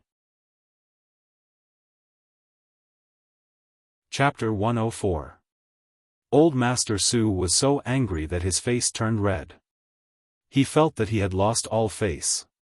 He didn't dare to fight Gong Xiaofan, so he could only throw the Thunder Snake illusionary whip at Yi Jioga's feet and scolded him fiercely, "Little wench, remember this." After that, he shook off Yi Shanshan's hand and turned to leave. "Grandpa, wait for me." Yi Shanshan hurriedly chased after him. Yi Jioga smirked and squatted down to pick up the Thunder Snake illusionary whip. Then, he dipped it in some blood and wrote a line of words on the Su family guards' corpses. Then, he threw their corpses towards the nearby houses. "Jioga, what are you doing?" Yi Yuxuan was shocked and hurriedly tried to stop Yi Jioga, but it was too late. The other corpses flew far away, and only the last corpse landed outside the Yi clan's gate. With a bang, it smashed right in front of Old Master Su's carriage. Old Master Su leaned forward to take a look and felt his vision darken. He was so angry that he almost fainted. There was a line of words written on the corpse of his loyal guard. "Robbing another's family business, ending his line of descendants, he shall die a horrible death." "Grandpa, are you okay?" Yi Shanshan was shocked and quickly patted his chest to help him breathe. Old Master Su caught his breath and was so angry that his eyes turned red. He was about to rush into the Yi clan to settle the score with Yi Jioga. "Grandfather, forget it, forget it. We'll have plenty of chances to deal with her in the future. Why do we have to do it in front of the Gong family and His Highness, Prince Dongling?" Yi Shanshan held on tightly to Grandfather Su. When they closed the door, they could deal with Yi Jioga however they wanted. But now that the Gong family and Prince Dongling were both at home, it wouldn't be good for grandfather to go in. Although Old Master Su was impetuous, he was not a fool. He knew in his heart that his granddaughter was right. It was already known that he had attacked Yi Jioga today. With Gong Xiaofan's personality, he would definitely spread his scandal everywhere. It was indeed inappropriate for him to kill his way back now. Old Master Su's chest heaved violently. He finally suppressed the anger in his heart and fiercely ordered the carriage driver, "Go." "What do we do with the corpse?" the driver asked cautiously with a pale face. He didn't expect that the guards who were valiantly following Old Master Su would be sent flying out of the Yi family like this. "Take him away." Great-grandfather Su squeezed out these two words through gritted teeth. The coachman immediately carried the guard's body up. He didn't dare to put it in the carriage, so he could only wrap it up in cloth and put it under his seat. Just like that, he rushed back to the Su residence. Su Junqing was currently receiving the distinguished guests who had come to congratulate Old Man Su on his advancement. When he heard that Old Man Su had returned, he immediately went out to welcome him. He did not expect to smell a faint smell of blood coming from the carriage from afar. He looked up and found that none of the guards who had followed Old Master Su out this morning were there. Only the Su family's carriage came back alone. He hurriedly went up to greet them, only to see Old Master Su jump down from the carriage with a black face, and Yi Shanshan also had a look of misfortune. "What's going on?" Su Junqing suddenly had a bad feeling. Didn't he say that he was going to settle the score with Yi Yuxuan and Yi Jioga? Why did he look like he had been bullied? Humph. Great-grandfather Su didn't want to lose face in front of his beloved grandson, so he waved his sleeves and entered the house. Yi Shanshan moved to Su Junqing's side and told him what had happened at the Yi family. Dongfang Ke brought the Gong family to save Yi Jioga? Su Junqing couldn't help but frown. Even the Gong family of Baimu City was involved. This was going to be troublesome. That's right. Yi Shanshan thought of Yi Jioga's true beauty and said jealously, "I don't know what kind of seductive methods she used to make Dongfang Ke so infatuated with her." Dongfang Ke was once the dream lover of many noble ladies in Shangjing. Although a disaster had caused him to be unable to walk, his cultivation was still there, and he had the Bai family backing him up. He wasn't much worse than the crown prince. "Oh right, where did those guards go?" Su Junqing asked again. "Dead." Yi Shanshan swallowed her saliva and thought of Yi Jioga's ruthlessness in killing people. Dead? How did they die? Where's their corpse? Su Junqing fired off a barrage of questions. They were whipped to death by Yi Jioge. Yi Shanshan told him what had happened. That spirit whip was really powerful. It would be great if grandfather could snatch it and give it to her. When Su Junqing heard that the guards' corpses were written in blood and thrown around, his eyebrows jumped. He said to Yi Shanshan, "Hurry back and tell uncle to find the corpses of those guards and bring them back." The news of grandfather causing a ruckus in the Yi family would quickly spread throughout Shangjing. He had to minimize his losses. Today, grandfather advanced. Mother told me to accompany him. Yi Shanshan pouted. Today was a big day for the Su family. All the famous people in Shangjing would come to participate. She had been grounded for so long. She wanted to show her face at such a big event. She didn't want to go back. Grandfather hasn't been humiliated enough by you guys. Do you still want to stay and make him angry? Su Junqing said with a sunken face. He originally didn't agree to grandfather bringing Su Yufeng back to cause trouble. He knew that a lot of people were watching Yi Jioge. It wasn't a wise move for grandfather to get involved at this time. However, he was impatient. After hearing Su Yufeng's tearful complaints, he anxiously ran away. He didn't expect to suffer such a big loss. It's not like I harmed him. Yi Shanshan muttered. If you want to blame someone, blame Yi Jioge. Why did you have to blame her? You still dare to talk nonsense? Why aren't you going? Su Junqing's face was frighteningly gloomy. His voice was also frighteningly cold. If the corpses of our Su family's guards are missing, you and your daughter don't need to come to our Su family anymore. Yi Shanshan was frightened by Su Junqing's coldness. She didn't dare to talk back and obediently sat on the carriage to return to the Yi family. At this time, Yi Yuxuan was sincerely inviting Gong Shifan to the main courtyard for a chat. Pill Master Yi should be busy. I won't disturb you. Gong Shifan said. Yi Yuxuan's face turned green and red. He knew that Gong Shifan was referring to the corpses of the guards that Yi Jioge had thrown out. If he didn't hurry up and find them, it would be a big problem. Their Yi residents and Su residents were absolutely notorious. Pill Master Yi, seeing that you have a deep relationship with our Gong family, I still have to advise you to cherish your feathers.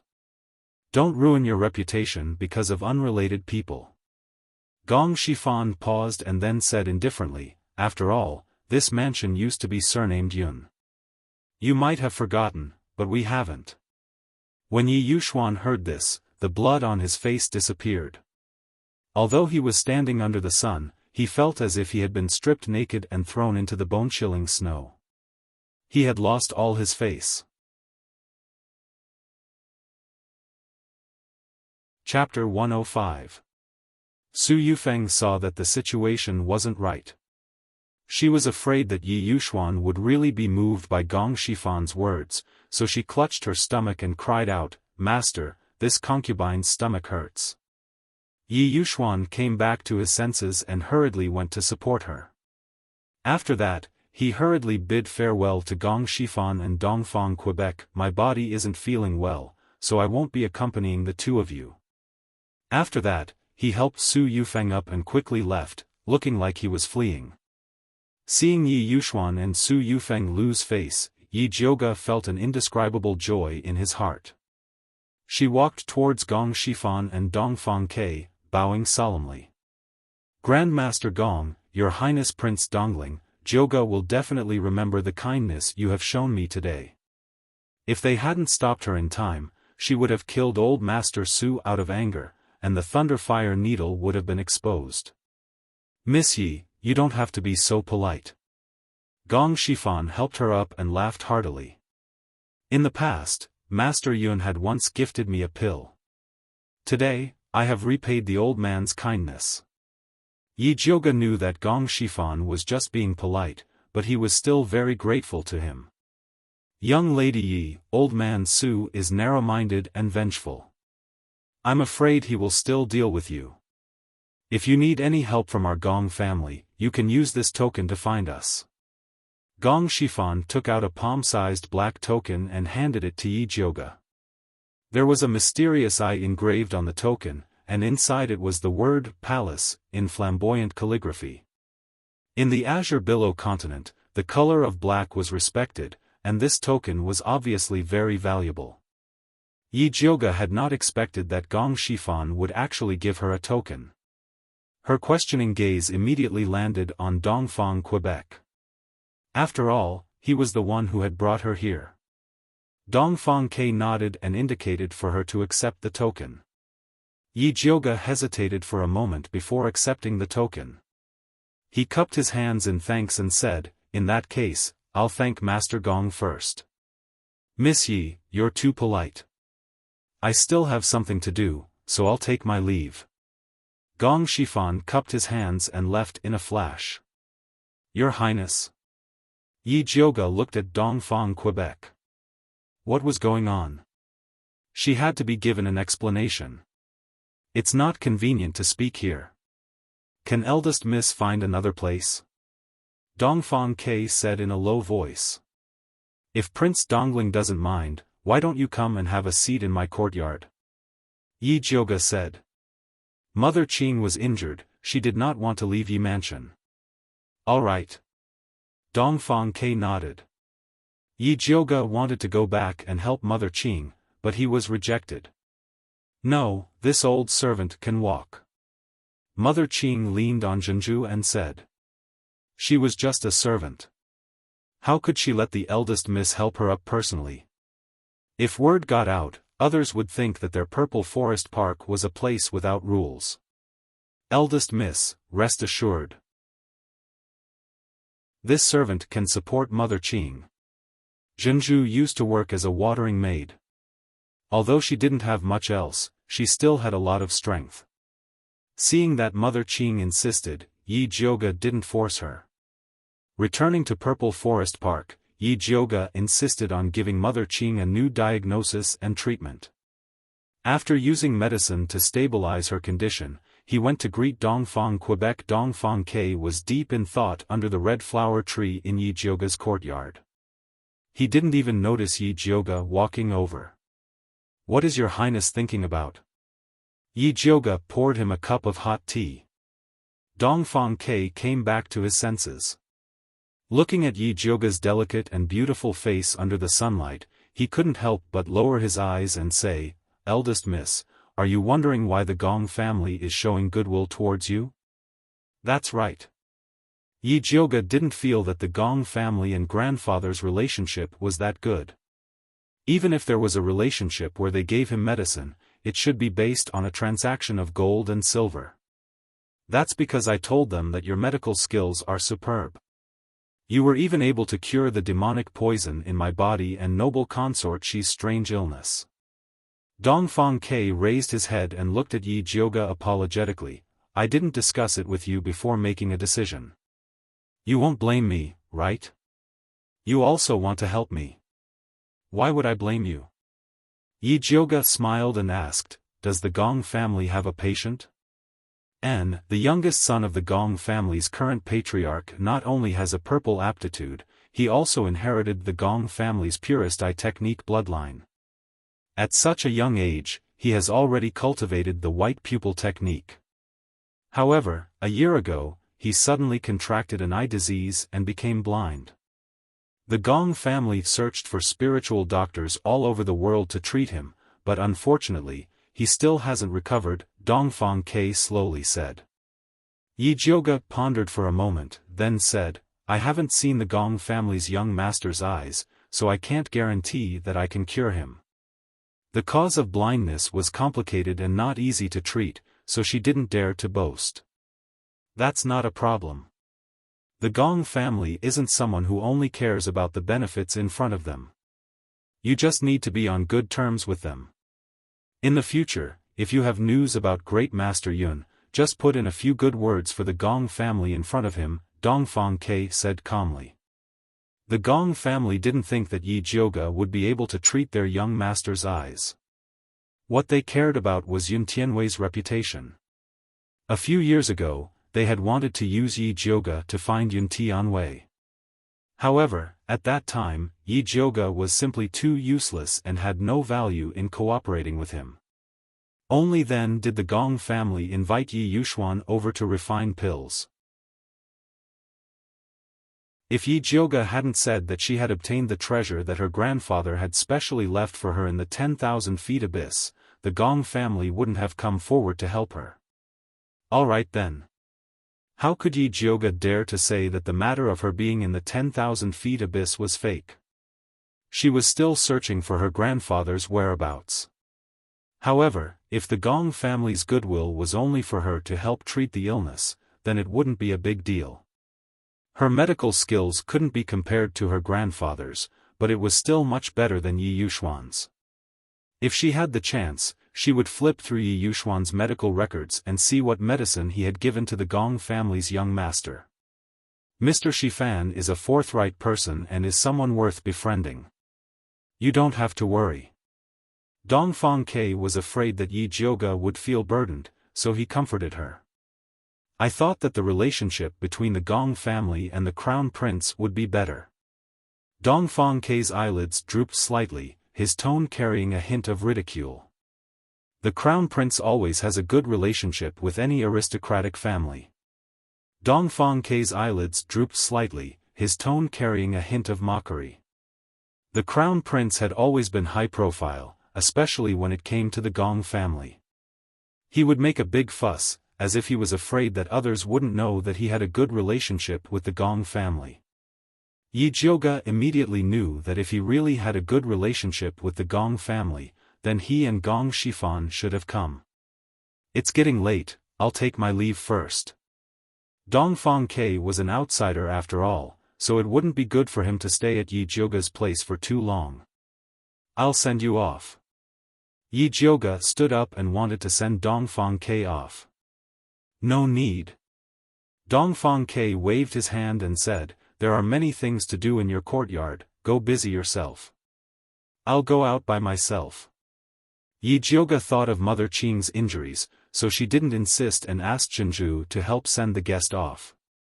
When she returned to Mother Qing's room, she saw Mother Qing propping herself up and anxiously saying, young miss, why aren't you sending His Highness Prince Dongling off? This was such a good time to be alone. Chapter 106. His Highness doesn't allow me to send you off. Also, I'm worried about you. Yi Jioge and Dongfang Ke had known each other for a while and knew that he wasn't a pretentious person. If he said he wouldn't let her off, then he really wouldn't let her off. His Highness Dongling Wang was just being polite. Why did you take it so seriously? This old servant is fine now, there's no need for you to worry. Mother Qing was so angry that she almost vomited blood again. Why was her young miss so dense? She had finally recovered her true appearance and was taking the opportunity to get to know young talents everywhere. Why was she still pushing away talents? How could she find a good husband like this? Yi Jioge didn't understand Mother Qing's intention to create a chance for her and Dongfang Quebec. She thought that her injuries had worsened and quickly stood up, rest well, I'll go refine some blood-clotting pills for you. Then, she left without waiting for Mother Qing to speak. Yi Jioge arrived at the pill refining room and saw the pill fire under the bronze cauldron slowly extinguishing. She just remembered that she was refining the blood-clotting pills. Now, it could be put to good use. It was just that he didn't know what grade of pill this slow cauldron was going to refine. Yi Jioge casually opened the cauldron and a faint medicinal fragrance instantly filled the entire pill refining room. This smell, could it be a high-grade pill? Yi Jioge was startled and was about to refine the pill. Suddenly, a fat black figure flew to the side of the cauldron like lightning. It turned out that the fat black rat that had been sleeping at the side had suddenly woken up. It puffed up its cheeks and its face immediately turned into a pufferfish. What are you doing? Yi Jioga suddenly had a bad feeling and quickly reached out to grab the fat black rat. However, the fat black rat spat a mouthful of colorless and odorless saliva at the cauldron. Damn! Yi Jioga didn't have time to teach the fat black rat a lesson and quickly fished out the pills. The blood-clotting pills that should have been red had turned white. Only one was dark red. Yi Jioga fiercely looked at the unhygienic fat black rat, causing her to waste a cauldron of pills. The fat black rat still didn't know that it had caused a disaster. It stretched out its little paw and shouted at Yi Jioga, "Pippi." It looked like it was asking her for money. "You have to eat the saliva that you spat out yourself." "How disgusting," Yi Jioga said disdainfully. "Pippi." The fat black rat stamped its feet and puffed out its round cheeks. He looked as if he was going to fight to the death with him if he didn't pay his wages. Here. Yi Jioga didn't want this batch of saliva pills anyway, so he gave them all to the fat black mouse. The fat black rat was very professional. It only took the crimson pill and held it with its two little claws. It puffed up its cheeks and gnawed on it, leaving the rest untouched. Yi Jioga saw that it was eating with gusto and thought of its usual behavior as a nouveau riche. He couldn't help but wonder if there was really something special about this pill. She picked up a white pill and opened her spiritual eye to take a closer look. The surface of the pill was simple and unadorned, but the medicinal properties inside were evenly distributed. The most amazing thing was that there was no pill poison at all. It was frighteningly pure. One had to know that medicine was 30% poisonous. The grading of elixirs was based on the amount of impurities in the elixir. The fewer the impurities, the stronger the medicinal effect and the higher the grade. No matter how powerful a pill refiner was, they would not be able to concoct a pill without any impurities. The pills that the fat black rat concocted were simply top grade. How did it do it? Could it be related to the saliva it spat out earlier? The more Yi Jioga thought about it, the weirder it got. Seeing that there was still a bit of crimson pill left in the fat black rat's claws, he immediately snatched it over. "Pippi!" The fat black rat angrily jumped up and bared its little white teeth at Yi Jioga. "You dare to snatch this lord's pills? Be careful that this lord will bite you to death." "I'm just taking a look. I'll return it to you later." Yi Jioga carefully examined the crimson pill and realized that this pill was the complete opposite of the white pill. It was completely made up of pill poison, and it was not an exaggeration to call it a poison pill. It seemed like all the impurities in the previous batch of pills were concentrated on this pill. Could it be that this little fella was a rare divine beast? Yi Jioga looked at the poison pill and then looked at the stupid fat black rat. No matter how he looked at it, he couldn't link it to a divine beast. "Pippi!" The fat black rat stretched out its meaty claws and looked as if it wanted to quickly return it to this lord. Yi Jioga really couldn't figure anything out and could only return the pill to it. The fat black rat took back the pill and slipped behind the table. While gnawing, it peeked at Yi Jioga as if it was worried that she would snatch its food. Yi Jioga gave it a supercilious look and then put away the rest of the blood-clotting pill. Although Mother Qing's injuries had stabilized, the injuries to her internal organs could not be healed immediately. It would take a long time to recuperate. When Yi Jioga came in, Mother Qing had just coughed up blood on her handkerchief. When she saw Yi Jioga come in, she quickly put away her handkerchief and said with a smile, "I just spat out another mouthful of extravasated blood. My chest feels much more comfortable." "You still feel comfortable after spitting out blood?" Yi Jioga knew that Mother Qing was definitely comforting her. Grandpa Su's palm was so heavy and she was so old. How could she be fine? "It's nothing.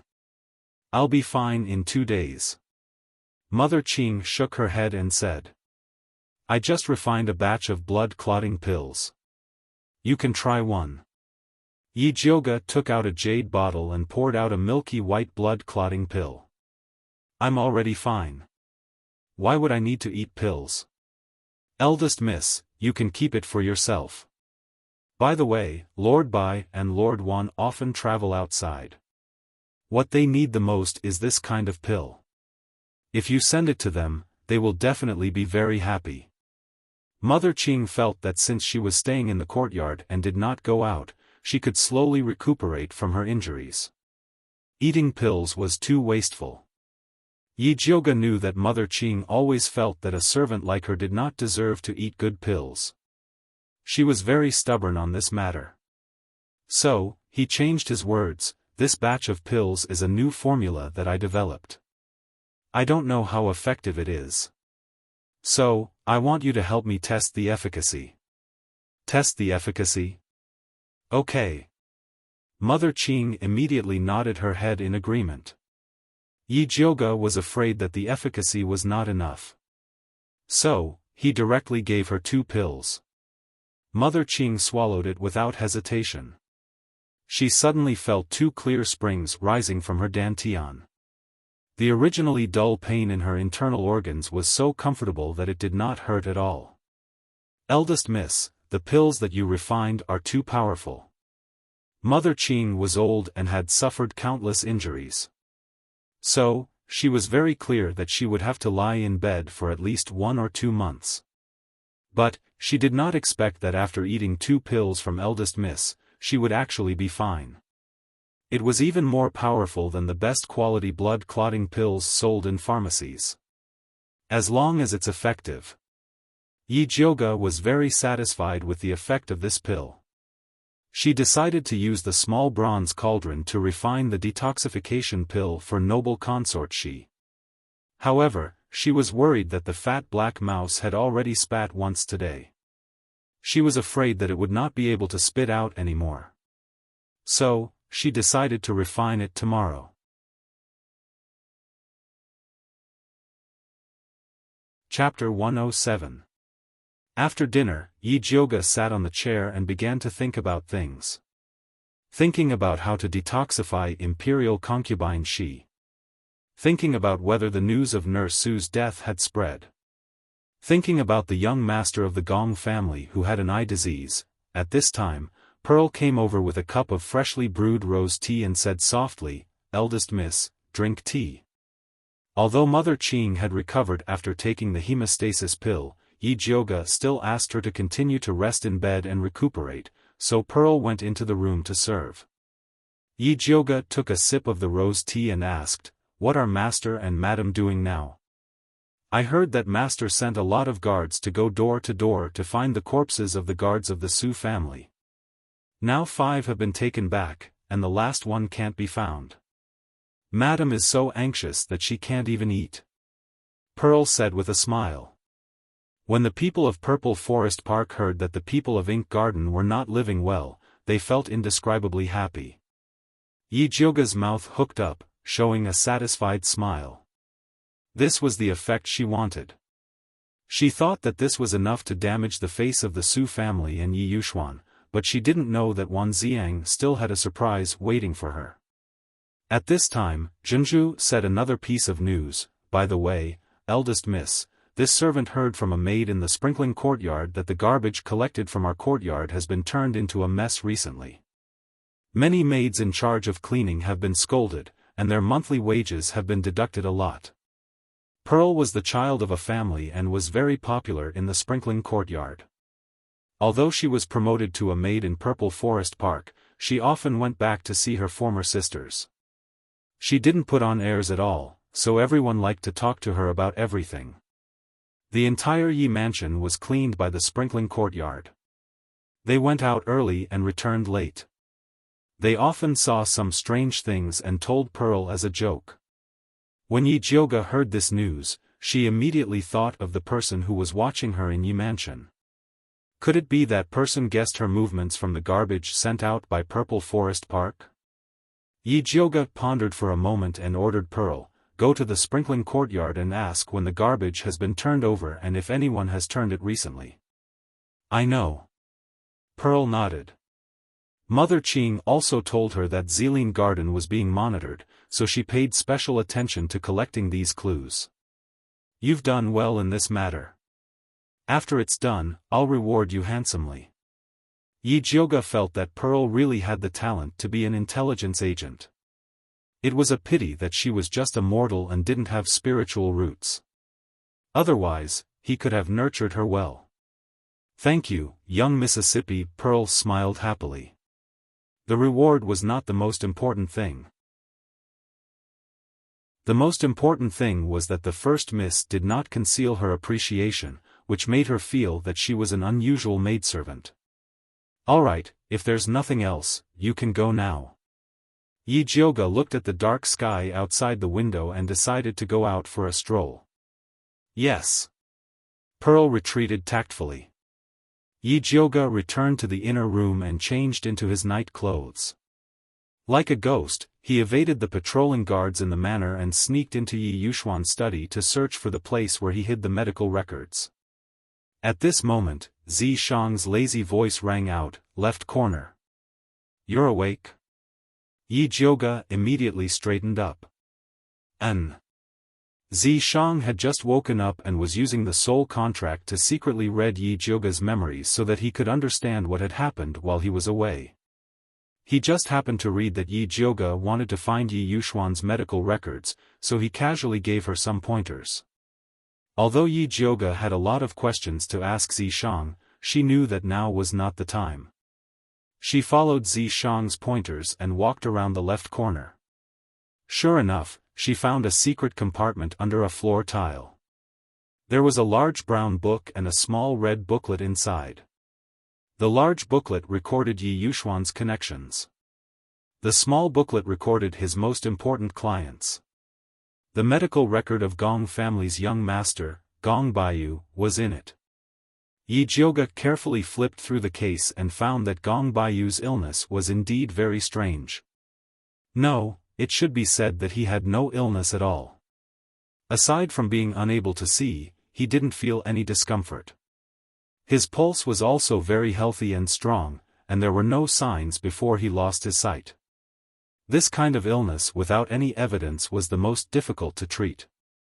Yi Yuxuan didn't dare to randomly prescribe medicine, so he only prescribed a series of medicinal pills to nourish the eyes and liver for Gong Baiyu.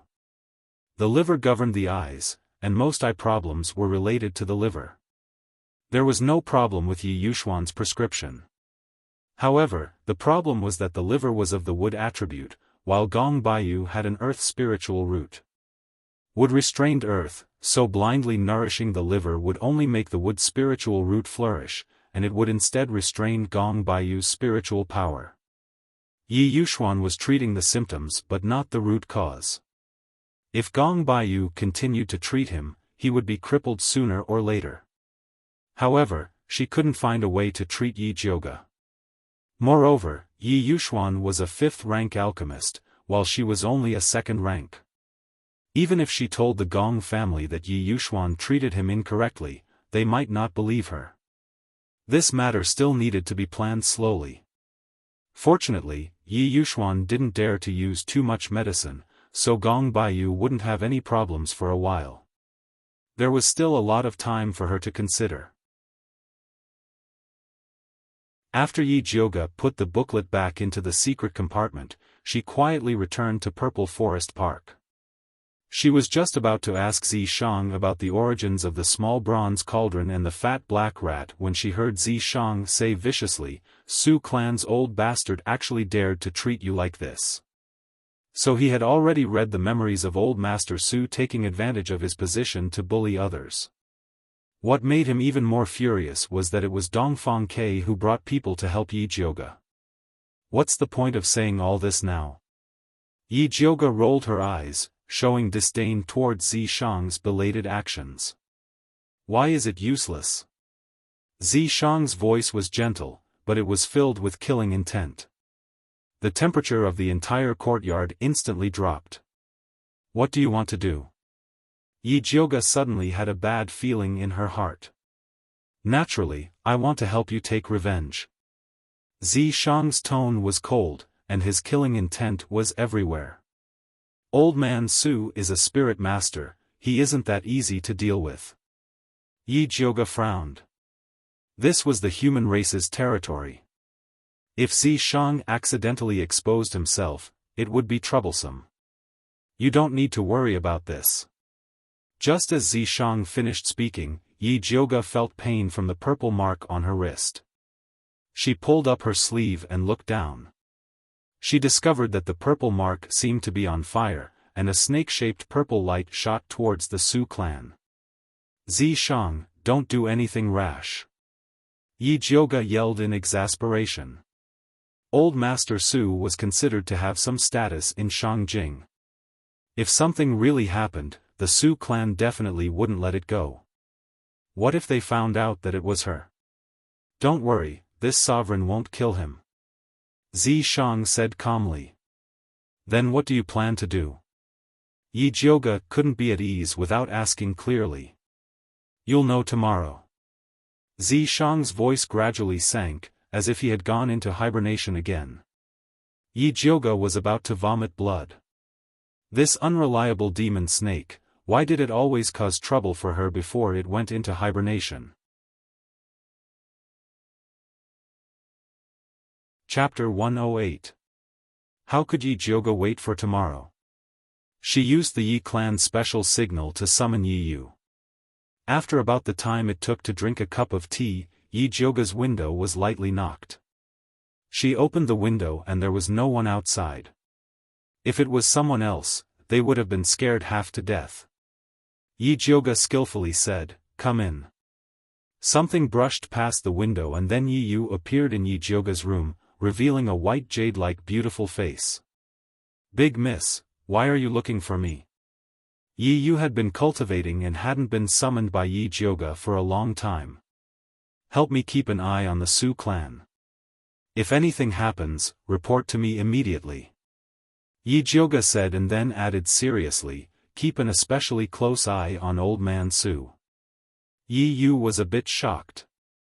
Although he was in closed-door cultivation, he knew that today was the day Old Man Su was going to hold a banquet to welcome guests. Did Big Miss Yi mean that someone would dare to cause trouble at this time? However, he saw Yi Jioge's serious expression and didn't dare to ask. He nodded and said, "Okay, I'll go now." "Be careful, don't let them find you," Yi Jioge said. Although Yi Yu's cultivation had improved a lot, Old Man Su was still a spirit master, so he had to be careful. "Big Miss, don't worry. I know what to do," Yi Yu said and disappeared into the night. That night, Yi Jioge couldn't sleep well. She kept calling out for Zishang in her heart but didn't get any response. Yi Yu didn't come back for the whole night and didn't know what was going on with the Su clan. Before the sun rose, Yi Jioge couldn't lie down anymore. She got up and looked in the mirror to find that her face was unspeakably ugly. Her eyes looked like they had been punched twice. Pearl fetched water and saw Yi Jioge's dispirited appearance. She was shocked and quickly asked, "Big Miss, what's wrong? Didn't you sleep well last night?" "Nothing." Yi Jioge took the warm cloth that Pearl handed over and wiped her face. She was really worried about the Su clan and was thinking whether to look for Dongfang Ke to help her gather information or Wan Xiang. Zhenju thought that Yi Jioge was worried about the traitor in the Yi mansion, so she said, "Eldest miss, I went to the sprinkler room last night and asked carefully." During this time, 7th concubine's maidservant, Yuan Yang, often inquired about news in the sprinkler room. She liked to ask about our purple forest garden the most, so they all suspected that it was Yuan Yang who went through the garbage in our yard. 7th aunt. Yi Jioge raised his eyebrows. He didn't expect it to be her. As a concubine, why didn't she want to fight for power and favor with Su Yufeng? Why did she come to oppose her? Could it be that she was a spy that the Empress had placed in the Yi mansion? I heard that 7th concubine's cultivation base has improved again recently, and she's ready to become an intermediate spiritualist.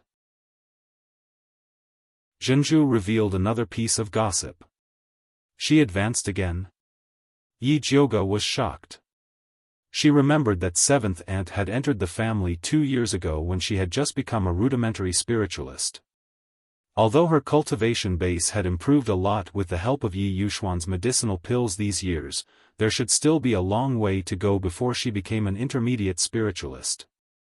Unless she got a good medicinal pill that could improve her cultivation base while crying. However, with Yi Yuxuan's stingy character, it was impossible for him to give it to her. It seemed that this seventh aunt had a lot of secrets. Yi Jioge was contemplating when the voices of two young maids suddenly came from outside the door. Eldest Miss, slaves Yudi and Hua Dai have something to report. Yudi, Hua Dai. Yi Jioge came back to his senses and thought about it. He remembered that there were indeed two such maids in his courtyard. They were the descendants of the Yun family's elders. Their aptitudes were good. Mother Qing had recently begun to let them train their bodies. Let them in. Yi Jioge ordered Zhenju. Yes. Zhenju bowed and went out to bring in two young maids who were about 12 years old. The one wearing green clothes was Yudi. Her eyes were quite elegant, and it could be seen that she was a calm and steady person. The one wearing pink clothes was Hua Dai. The corners of her mouth were curved like a smile. At first glance, it could be seen that she was a clever girl. Both of them had very mixed pseudo-spiritual roots. Although they could not advance to spirit practitioner, they had no problem in training their bodies. Slaves Yudi and Hua Dai greet eldest miss. The two maids knelt down and bowed to Yi Jioge. Get up. Yi Jioge signaled Zhenju to help the two young maids up. Then he said, "Our Purple Forest Park does not accept this kneeling ceremony. You two are still young. Don't kneel so easily. Otherwise, your knees will suffer in the future." Yes. Yudi and Hua Dai bowed obediently, but in their hearts, they were very happy. They had long heard that eldest miss was a generous master. Today, it seemed that it was true. You two just said that you had something to report. What is it? Yi Jioge asked. Replying to eldest miss, this slave just heard something from the gatekeeper. It said that a corpse suddenly fell from the sky from Lord Su's house on our street. His family was so scared that they immediately reported it to the authorities. Now, the corpse has been sent to the Ministry of Justice. The people from the Ministry of Justice invited Master to take a look. Needless to say, this corpse was a Su family guard. This Lord Su is really a wonderful person. Yi Jioge couldn't help but laugh. Yesterday, the quarrel between her and old man Su should have been heard by everyone on the street. Everyone else gave face to Yi Yuxuan and returned the corpse of the Su family guard. Only this Lord Su wanted to send it to the Ministry of Justice. Clearly, he wanted to make things difficult for Yi Yuxuan. I heard that Madam is so angry that she is bedridden. These few days, she has been taking medicine to protect her pregnancy. Hua Dai said boldly. The corner of Yi Jioge's mouth hooked up. He didn't have any sympathy. Su Yufeng came back and caused trouble. She deserved to get sick from anger. Zhenju, tell the carriage house to prepare a horse for me. I want to make a trip to the Ministry of Justice. Yi Jioge believed that with Wan Xiang there, the matter of the Su family guard would not be easily settled. She could go over and help out. Yes. Zhenju nodded and asked, does eldest miss want to bring people out? When Yudi and Hua Dai heard this, their eyes immediately lit up. Let them go out with me. Yi Jioge usually didn't like to bring people out. But now that she thought about it, it was necessary to cultivate some capable trusted aides. Thank you, eldest miss. The two servant girls immediately bowed to Yi Jioge with joy. Eldest miss, do you want to tell Mother Qing? Zhenju asked in a low voice. Yi Jioge said. These servant girls had always been under Mother Qing's control. She did need to be told. Yes. The two servant girls could already imagine Mother Qing's nagging. They drooped their shoulders and walked out. Yi Jioga suddenly found it a bit funny. It seems that I'm not the only one who is afraid of Mother Qing's nagging. When Yi Jioga was ready to leave, Yuri and Hua Dai walked out of Mother Qing's room. The two of them seemed to have been reprimanded. Their little faces that were full of joy just a moment ago became very calm. They didn't dare to say a word. Yi Jioga was very satisfied with this. After all, she was going out. It was good for the two servant girls to be more steady. She brought the two servant girls to the carriage and walked towards the Ministry of Justice.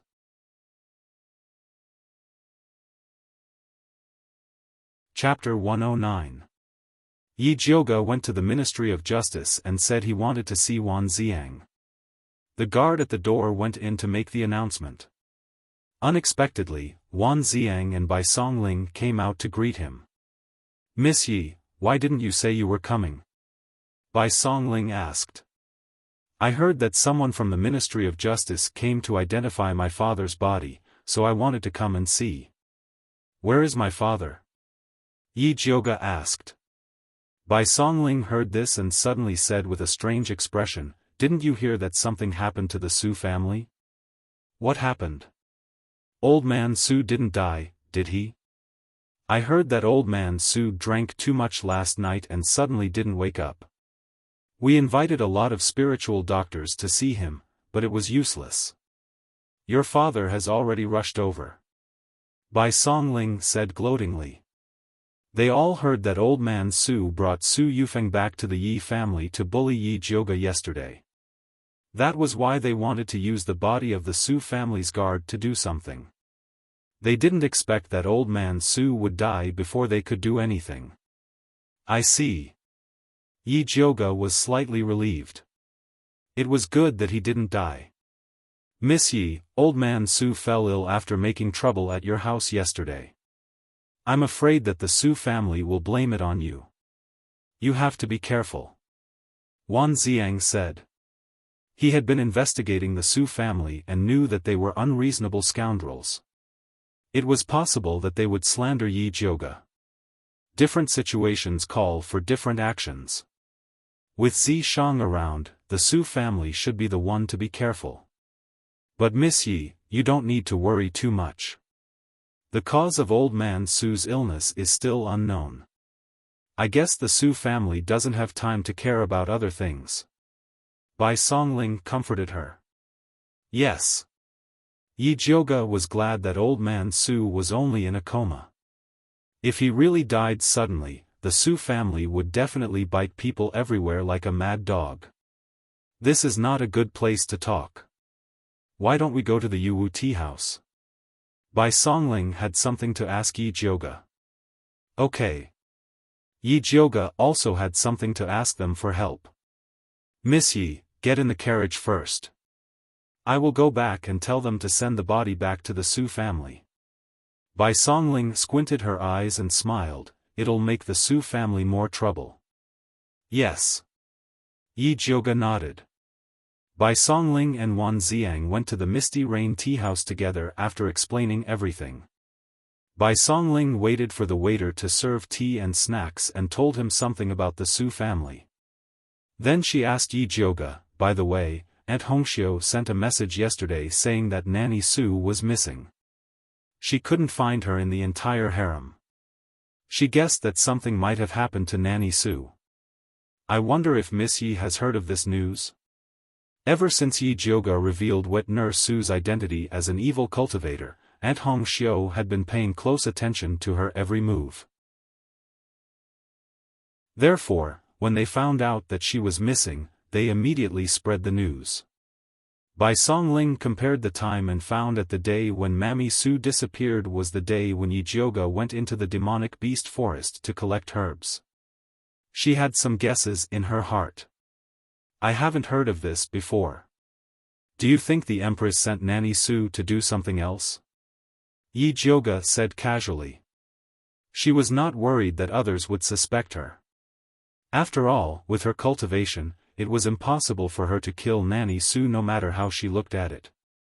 She just needed to hide the demonic weapon, the Thunder Snake illusionary whip. Hearing what you said, I remember something. The Ministry of Penalty just received the news from Hapu County this morning, saying that female corpses were also found there 10 days ago. However, the courier station they sent the news was suddenly destroyed that day, so the Ministry of Penalty didn't get the news until now. Bai Songling had planned to go to Hapu County with Wan Xiang today to have a look. Do you suspect that these female corpses were done by Nanny Su? Yi Jioga asked. It shouldn't be her. The case in Hapu County and that in Heian County should be done by the same person. When the accident happened in Hapu County, Nanny Su was still in the palace. However, even if it wasn't Nanny Su, the murderer must be related to her. Maybe they are in cahoots with Su Junqing. But I don't know why they appeared in Thunder Country. Bai Songling had been thinking about this recently. The Su family, the Empress, and the Crown Prince are all related to the evil cultivator, which means that the evil cultivator wants something from them. Wan Xiang added. Yi Jioga subconsciously thought of the treasure map. At this time, she suddenly felt something strange on the chair to her left. It seemed that someone had accidentally touched her seat. Her heart skipped a beat as she knew that Yi Yu had arrived. She could even feel Yi Yu's messy breath. He must have thought of the treasure map. Yi Jioga was about to find an excuse to leave. Unexpectedly, Wan Xiang also noticed Yi Yu's strange behavior. He shouted to the corner behind Yi Jioga, "Who's there?" Bai Songling reacted very quickly. With a flash of green light in her hand, a green vine shot out instantly. "Don't do it. He's one of us." Yi Jioga raised his hand to stop Bai Songling's vine. Wan Xiang, who was preparing a fireball, suddenly stopped and asked in confusion, "One of us? Yi Yu, come out." Yi Jioga turned to the corner and said. The shadow in the corner twisted, and Yi Yu's figure appeared. The Yi family? Unexpectedly, Wan Xiang recognized Yi Yu at a glance. "Brother Wan, how do you know him?" Yi Jioga asked curiously. "The Crown Prince and the Su family have been looking for him. Even we have heard about it." Bai Songling and Wan Xiang worked in this field, so they knew a lot more than ordinary people. Why are the Crown Prince and the Su family looking for him? Yi Jioga pretended to ask. She wanted to test whether Bai Songling and Wan Xiang knew about the treasure map. "You'll have to ask young Master Yi," Wan Xiang said. It seemed that he didn't know anything. Yi Yu didn't say a word. He completely ignored Wan Xiang and Bai Songling. "Ahem, it's fine if young Master Yi doesn't want to say it. I've heard that the Yi family's invisibility technique is extraordinary. It's really amazing today." Bai Songling saw the awkward atmosphere and quickly tried to smooth things over. "You flatter me." Yi Yu only replied with 2 words for Yi Jioga's sake. Wan Xiang looked at Yi Yu and suddenly said, "Are you interested in going with me to investigate the whereabouts of the evil practitioners?" He was too famous. Most of the time, the clues would be destroyed when he went to the place where the murder happened. He needed a partner to secretly cooperate with him. In the past, it was Bai Songling who cooperated with him. But recently, there were many things in Prince Dongling's mansion, so Bai Songling couldn't leave. He didn't like the people in the Ministry of Justice, so he turned to Yi Yu. "Not interested." Yi Yu refused coldly. He didn't want to have anything to do with the people in the Ministry of Justice. "If we can catch this evil practitioner, we might be able to find evidence that Su Junqing practices evil arts." When Wan Xiang said this, he looked at Yi Jioga. He could see that Yi Yu trusted Yi Jioga a lot. If Yi Jioga spoke for him, Yi Yu would probably agree.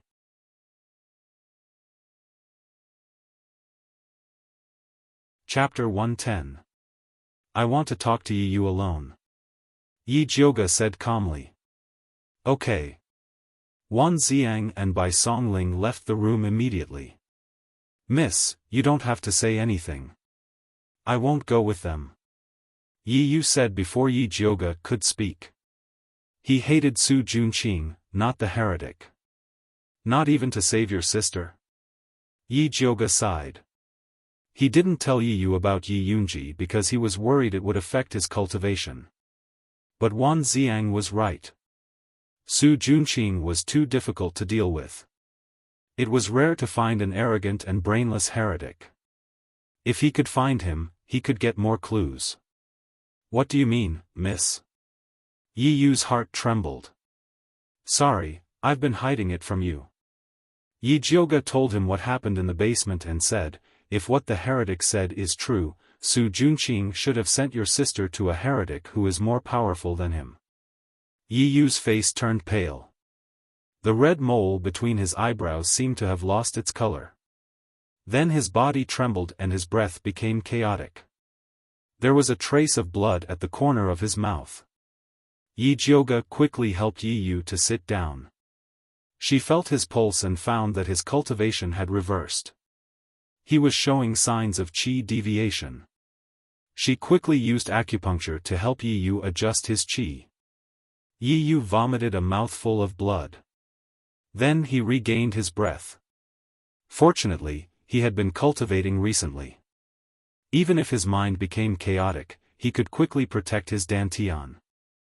"I didn't dare to tell you before because I was afraid you couldn't stand it." Yi Jioge sighed. Su Junqing was difficult enough to deal with.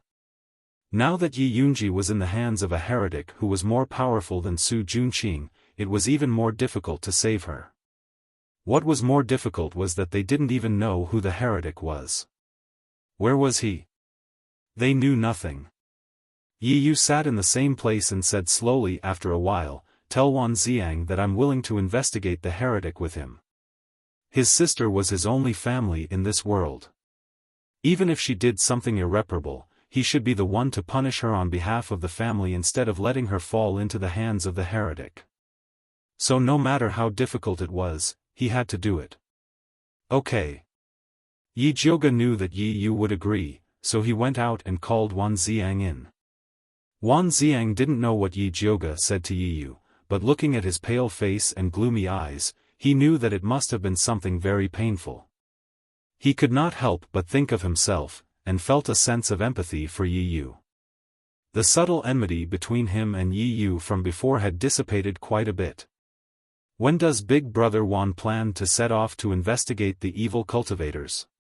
Yi Jioge asked. The sooner the better. Wan Xiang said. Bai Songling was in charge of the Ministry of Justice, so there was no need for him to worry.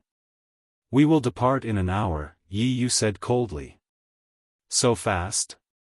Bai Songling said with a bitter face.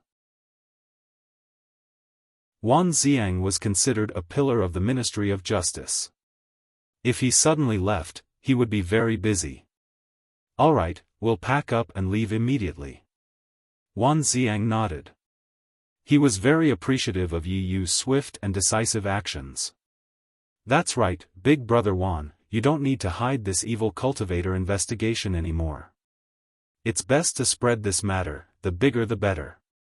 Yi Jioge said. "Why?" Wan Xiang asked confusedly. "If we don't make it bigger, how can we take the blame for Su Junqing in the future?" Yi Jioge was smiling, but her eyes were terrifyingly cold. She could not kill the people of the Su family, because it would be very troublesome. Therefore, she could only think of ways to make them suffer more than death. If old Master Su knew that his most beloved and trusted grandson, Su Junqing, was an evil cultivator whose hands were stained with blood and who sold girls in a brothel, he would probably jump up even if he was in a coma. Wan Xiang thought for a while, then nodded slowly and said, "I see."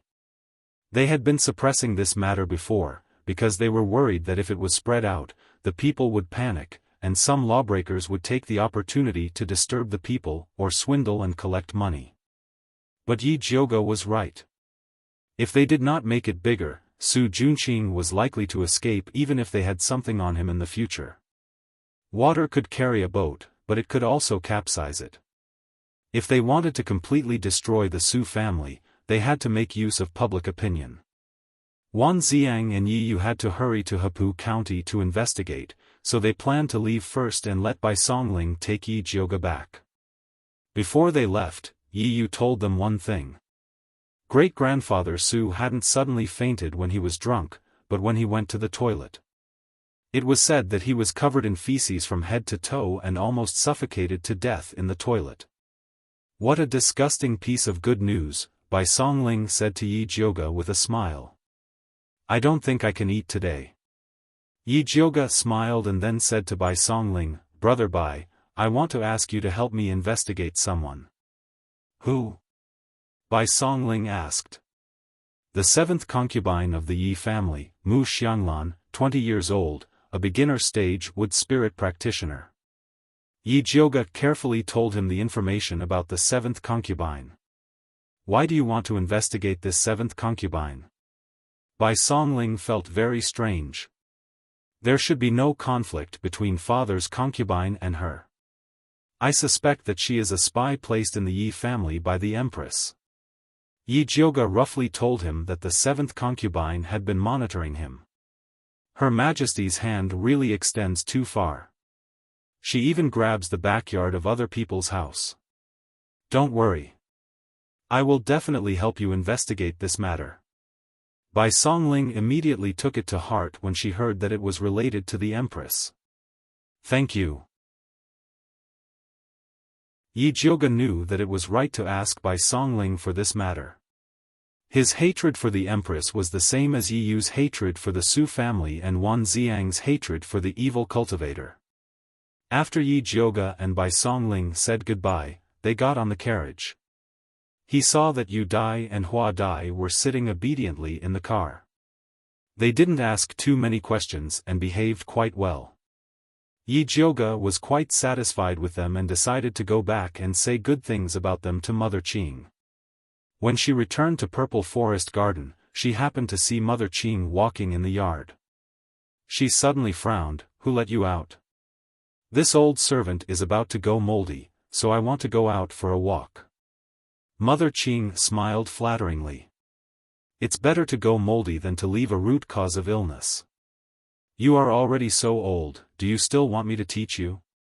Yi Jioga was really angry. This old servant knows her mistake. Mother Qing said with a bitter face. Usually, she was the one nagging others. This time, she was caught by Yi Jioga and severely reprimanded. She was also complaining in her heart. The two servant girls, Yu Dai and Hua Dai, covered their mouths and snickered. Yi Jioga turned around and ordered them, help Mother Qing in to rest. The two servant girls hurried over and intimately held Mother Qing's hand. They smiled flatteringly and said, Mother Qing, let us help you in. Yi Jioga then went to the alchemy room. The fat black rat was still sleeping in her animal skin bag. This fat rat was in a state of deep sleep for most of the day. It was almost comparable to Zishang. You dare to compare this sovereign with this rat? You have guts. Zishang's lazy voice sounded.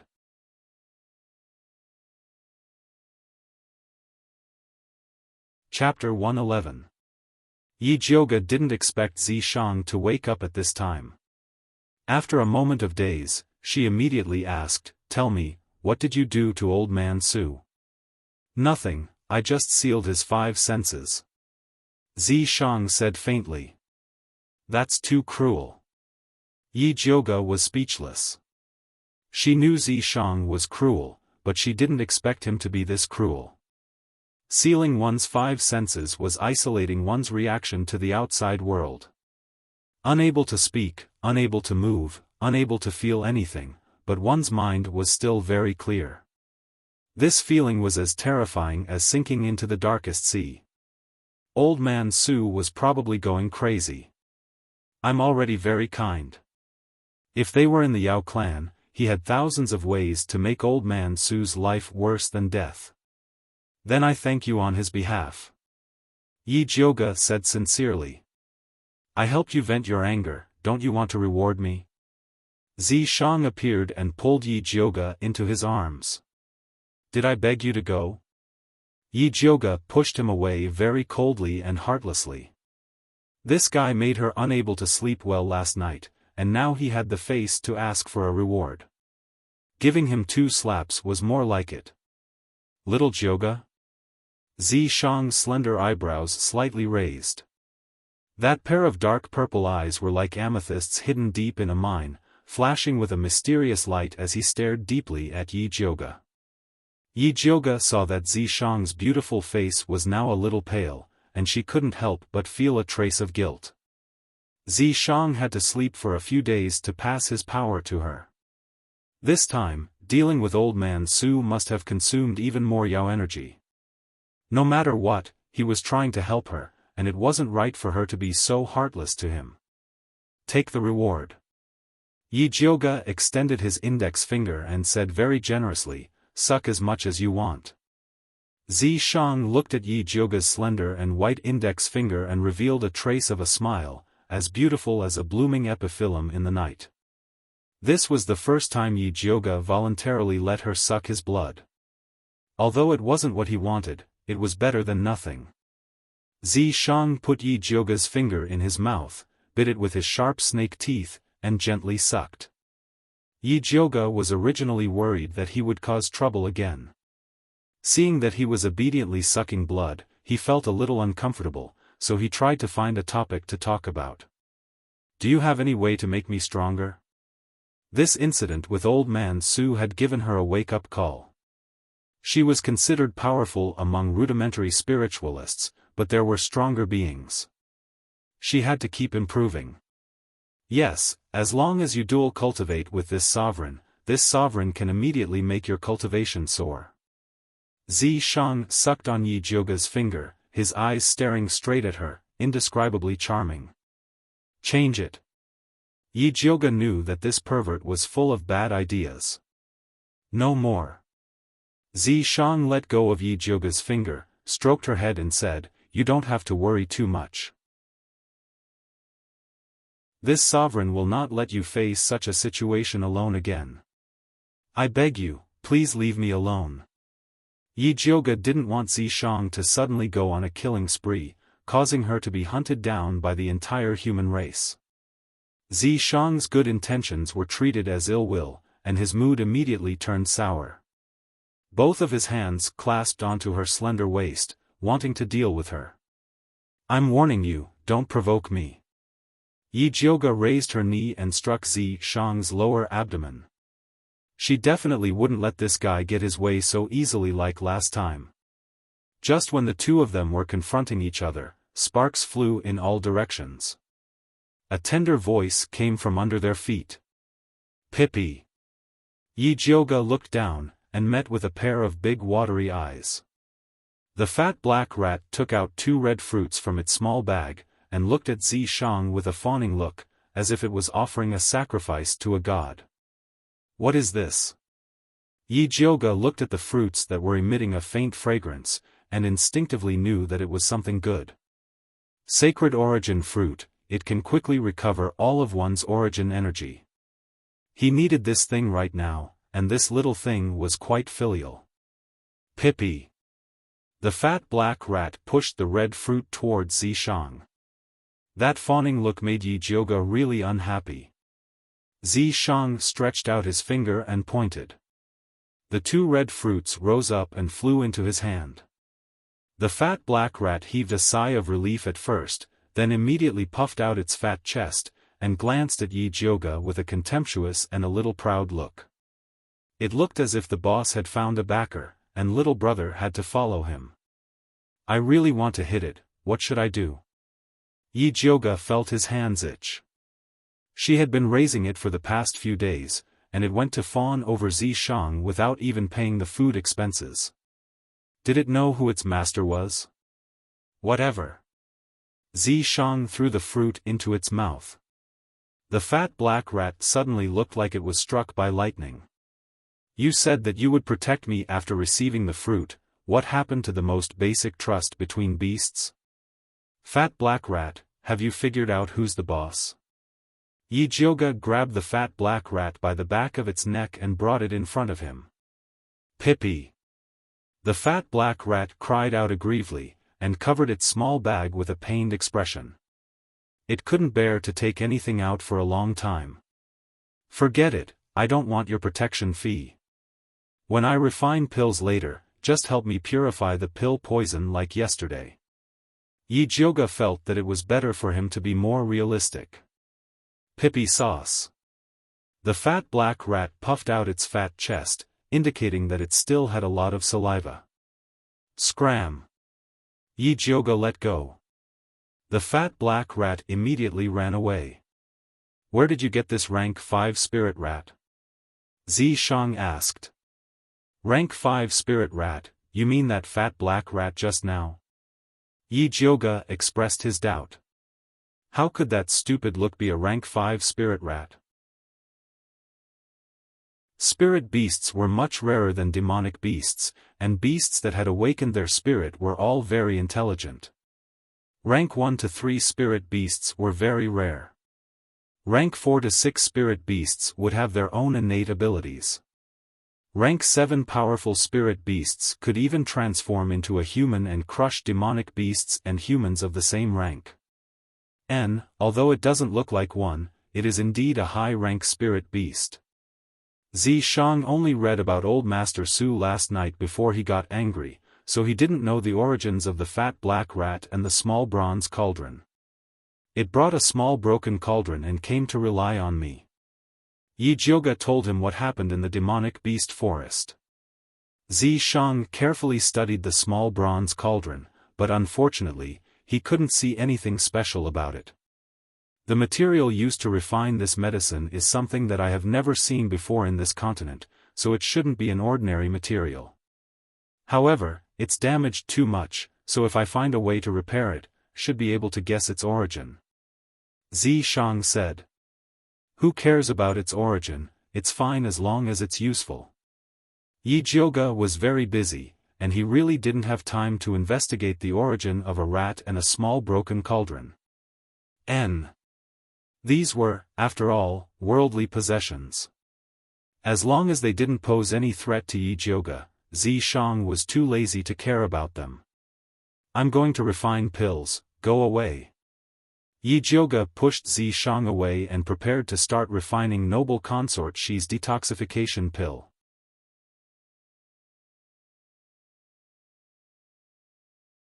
Chapter 112. Yi Jioge took out the 1,000 silk grass that he had prepared beforehand. The 1,000 silk grass that had been soaked in the silk was green and glistening, emitting a faint glow. Not only did this spirit herb have a strong detoxifying effect, but it could also remove all kinds of waste from the human body. It was a very good spirit herb. However, it needed to be activated by another spiritual herb called the blackberry fruit in order to exert its detoxifying effect, so there weren't many alchemists who knew that the 1,000 silk grass could detoxify and remove stasis. They preferred to use the green algae flower to refine the detoxifying pill. Yi Jioge took out the blackberry fruit and 1,000 silk grass and placed them in the medicine bowl. He used his spirit force to create a large bowl of dark green solution. Then, he used other supplementary spirit herbs to process them. Xiaofan sat on the mahogany chair next to him. He supported his forehead with one hand and his long black hair draped behind his head. His purple eyes stared unblinkingly at Yi Jioge. The snake tail swam around Yi Jioge, the tip of its coquettish tail unconsciously teasing the hem of her light green dress embroidered with jasper flowers, as if it wanted to seduce her. Honestly speaking, Yi Jioge's pill refining process was very dull and boring, but Xiaofan watched with relish. He found that he liked Yi Jioge more and more. She was a little willful, a little barbaric, a little venomous, but a little self-reliant. Sigh, if I had known earlier, I wouldn't have restored her original appearance. In the past, there were people who liked her even though she was ugly. Now that she was beautiful, wouldn't it be even more dangerous? Looks like I have to work harder to recover my demon power, lest I can't defeat more and more rivals in love in the future. Xiaofan seemed to have thought of something. Suddenly, his eyes narrowed, and the corners of his mouth curled into a faint arc. The golden sunlight reflected a halo on his beautiful face, like a peach blossom in March, gentle and intoxicating, so beautiful that it took one's breath away. It was a pity that no one could appreciate such a beautiful scene. Once Yi Jioge entered alchemy mode, he would exclude everything from the outside world. She strictly calculated the amount of spirit herbs needed and meticulously placed them into the alchemy furnace. Then, she began to adjust the alchemy fire. She was now going to customize a beautiful detoxification elixir for noble consort Xi, so it was very important to control the elixir fire. Apart from that, she also had to use her soul power to closely observe the changes in the medicinal ingredients in the pill furnace, ensuring that all the medicinal ingredients could perfectly fuse together again. The blazing pill flame made Yi Jioge's face red. Her limpid eyes stared intently at the pill furnace, as if she was looking at some kind of treasure.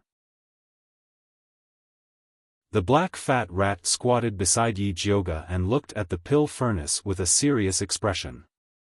Time ticked by. Xiaofan was finally tired of watching. His figure flashed and he returned to the mark in Yi Jioge's hand. Yi Jioge didn't notice it at all. He had been paying close attention to the situation of the pill furnace. He saw that the medicinal liquid inside had completely dissolved, turning into a crystal-clear light green solution. The pale green liquid became more and more viscous, and its color turned dark green, and it began to fuse into the shape of a pill. Black Fatty, go! Yi Jioge shouted and opened the pill furnace. The fat black rat darted over like a bolt of lightning, puffed up its cheeks, and spat a mouthful of colorless, odorless saliva towards the furnace. After the dark green liquid absorbed the fat black rat's saliva, it instantly split into two and condensed into two pills. The other pill was slightly bigger, about the size of a thumb. It was green and lustrous. It was the illusory beauty detoxification pill. The other one was only the size of a red bean. The dark red one was the pill poison. Yi Jioge gave the red pill poison to the fat black rat and stored the beauty illusion detoxification pill in a jade bottle. She glanced at the darkening sky outside the window. Although it was a bit late to go to the Dongling prince's residence, the pill had just been refined and she wanted to quickly give it to noble consort Xi. Yi Jioge thought about it and decided to detoxify the poison as soon as possible. She believed that Dongfang Ke and noble consort Xi would be happy to see the detoxification pill. Yi Jioge went to find Bai Songling as usual, wanting him to secretly take her into the prince's residence. When Bai Songling learned that Yi Jioge had already refined noble consort Xi's detoxification pill, he said happily, "Your pill refining is really timely." "What do you mean?" Yi Jioge didn't understand. When she went to see noble consort Xi, she had recovered very well and didn't need to take the detoxification pill immediately. "You don't know, but the Empress is starting to cause trouble again," Bai Songling said. It turned out that after Nurse Su disappeared, the Empress was gloomy for a period of time, and suddenly said that she wanted to help the Emperor select a female. She also said that the harem hadn't had a new person for many years, and that there was no new royal bloodline, so she wanted to open a harem selection. Those who didn't know the truth would really think that the Empress was really thinking for the Emperor. However, they didn't know that there were no less than 10 concubines in the palace who had a miscarriage in the past few years, and there were countless palace maids who had been forced to give birth. Some palace maids were forced to give birth just because they were beautiful, and they hadn't even slept with the Empress yet. Under such circumstances, no one would believe that the Empress would help the Emperor reproduce. What did the Emperor say? Yi Jioge frowned and asked. She also felt that the Empress's actions were very strange. The Emperor said that there will be a pill refining competition in a month, and we will discuss it after the competition. But what man doesn't like the harem? Bai Songling's face flashed with undisguised contempt. It seemed that he had a lot of opinions about Emperor Xianwu. What does the emperor's selection have to do with noble consort Xi's detoxification? Yi Jiuge couldn't understand. If noble consort Xi returns to the harem, the emperor will definitely not select a concubine, Bai Songling said with certainty. You already said that men like the harem, and noble consort Xi returning to the harem doesn't conflict with the emperor's selection. Yi Jiuge felt that Bai Songling valued noble consort Xi too much. If Emperor Xianwu really loved noble consort Xi that much, how could he allow her to be outside for more than 10 years? That's because you don't know what noble consort Xi means to the emperor. Bai Songling smiled and said very meaningfully. In the past, when there were imperial concubines and noble consort Xi, Emperor Xianwu never selected a concubine. It was enough for him to have 2 concubines accompanying him. Later, when imperial concubine died of illness and noble consort Xi left the palace, Emperor Xianwu started a large-scale selection. Now that noble consort Xi had returned, Emperor Xianwu would definitely not select a concubine to protect his face. Okay, you're right. Then let's go to Dongling Wangfu and help noble consort Xi detoxification now. No matter what, as long as he could make the empress unhappy, Yi Jiuge was happy. When Bai Songling brought Yi Jiuge to Dongling Wangfu through the secret passage of Yuwu Tea House, Dongfang Ke had just returned from the palace. Knowing that Yi Jiuge had already refined the detoxification pill, he said very happily, Her Highness shouldn't be asleep yet, it's the right time for you to go. Although the rotten flesh on noble consort Xi's face was much better, she still refused to see guests. Other than Nanny Zhou, only Yi Jiuge could enter her courtyard at will. Then I'll go first. After Yi Jiuge said goodbye to Dongfang Ke and Bai Songling, he walked towards noble consort Xi's courtyard with familiarity.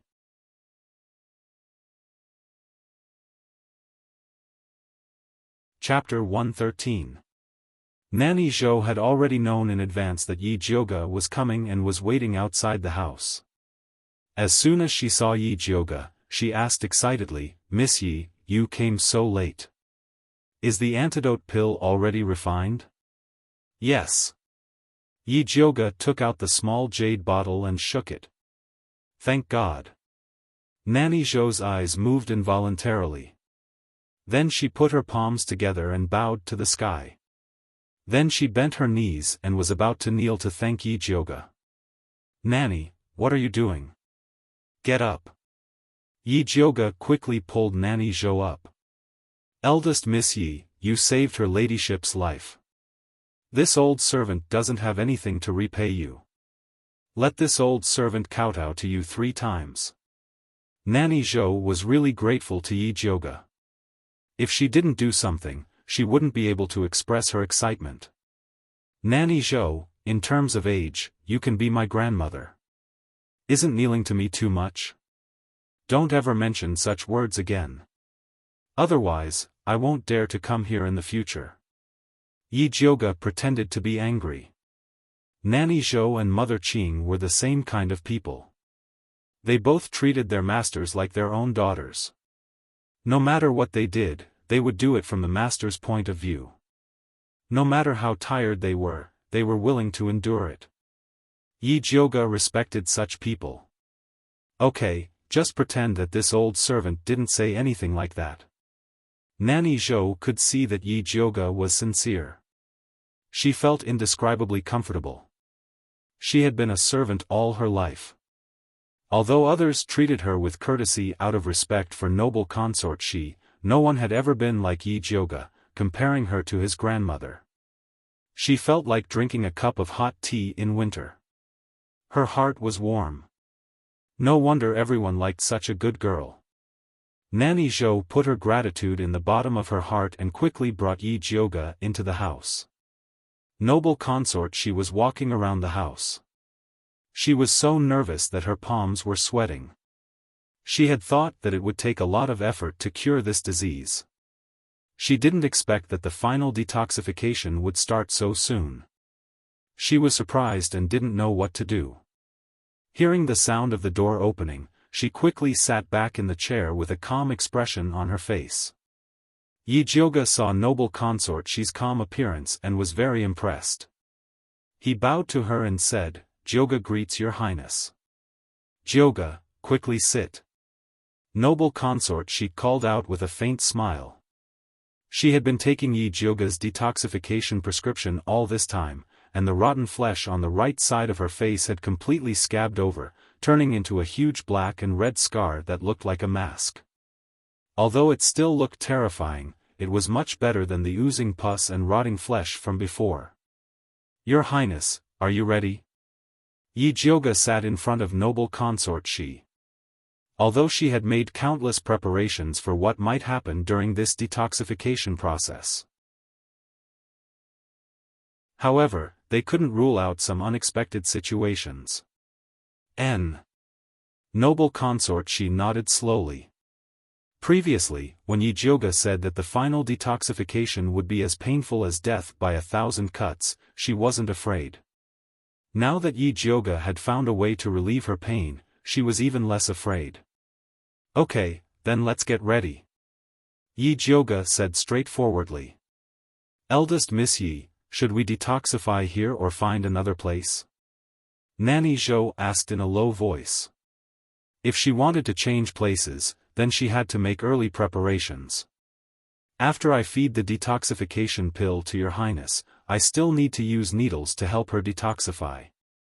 At that time, your highness may expel a lot of black toxins, so it's best to do it in the bathroom. This way, it would also be convenient to scrub. There is an independent bathing pool behind this small courtyard. Please wait for a moment, your highness and eldest Mississippi. This old servant will prepare it now," Nanny Zhou said immediately. "Okay." Noble consort Shi nodded. After Nanny Zhou quickly prepared clean towels, clothes, honey locust, and other things, she came to invite Yijioga and noble consort Shi over. The bathing pool was steaming. Yijioga stood on the soft couch beside the bathing pool and said to noble consort Shi, "Your highness, please take off your clothes and lie on it." She was going to do acupuncture later, and noble consort Shi definitely couldn't wear clothes. "Okay." Noble consort Shi took off her clothes. Nanny Zhou took out a white silk bathrobe and helped noble consort Shi change into it. She then untied her hair and loosely tied it behind her. After noble consort Shi was ready, Yijioga took out a big jade bottle. "What is this?" Noble consort Shi asked curiously. "This contains the blue jade seaweed I got in the demonic beast forest. Eat this blue jade seaweed first." Yijioga opened the big jade bottle and poured out a ball of seaweed that emitted a blue light. This ball of blue jade seaweed was 0.5 gram, which was according to noble consort Shi's weight. Taking it before this detoxification pill could achieve the effect of anesthesia. Noble consort Shi swallowed the blue jade seaweed without hesitation. After eating it, she felt a cold feeling rising from her dantian. The blood in her limbs seemed to start to stagnate. She lay on the soft couch powerlessly. Seeing that the blue jade seaweed was effective, Yijioga handed the detoxification pill to her. When noble consort Shi took the detoxification pill, a complicated expression flashed across her face. As long as she took this pill, she would be able to expel the poison in her body and restore her appearance. The thing she had been thinking about for more than 10 years was right in front of her, but she was a little worried. She was afraid that the effect of the detoxification wasn't ideal. Her life would be ruined just like that, and it would probably be even more difficult than it was now. "Your Highness, feel free to take it." "I'm here," Yijioga said slowly. Yijioga didn't say anything to guarantee, nor did he make an expression that said "you have to believe me," but noble consort Shi inexplicably felt at ease. Noble consort Shi pinched the dark green pill and put it into her mouth. She didn't know if it was the reflection of the candlelight or something else. Noble consort Shi's bright red nails suddenly flashed with a dark green light, but it quickly disappeared. Yijioga's heart jumped, and a message seemed to flash through his mind. But after thinking about it carefully, he couldn't think of what it was. He could only stare at noble consort Xi and observe her every move. After noble consort Xi swallowed the pill, she only felt that the illusory beauty detoxification pill dissolved in her mouth. It turned into a sweet warm current that entered her stomach and began to expel the remaining illusory beauty poison in her body. The detoxification process was like a small shovel eradicating the garbage stuck to her meridians. Although it was very painful, under the cold anesthetic effect of the blue jade seaweed, it was still bearable. Noble consort, she could clearly feel the small shovel following her meridians to her fingertips. After the illusory beauty detoxification pill touched her fingertips, it suddenly exploded with a bang. It was like a spark falling into an oil barrel. The rolling heat spread wildly along her fingertips, and she couldn't help but scream in pain. At this time, noble consort, she truly realized what the pain of 1,000 cuts that Yi Jioge mentioned felt like.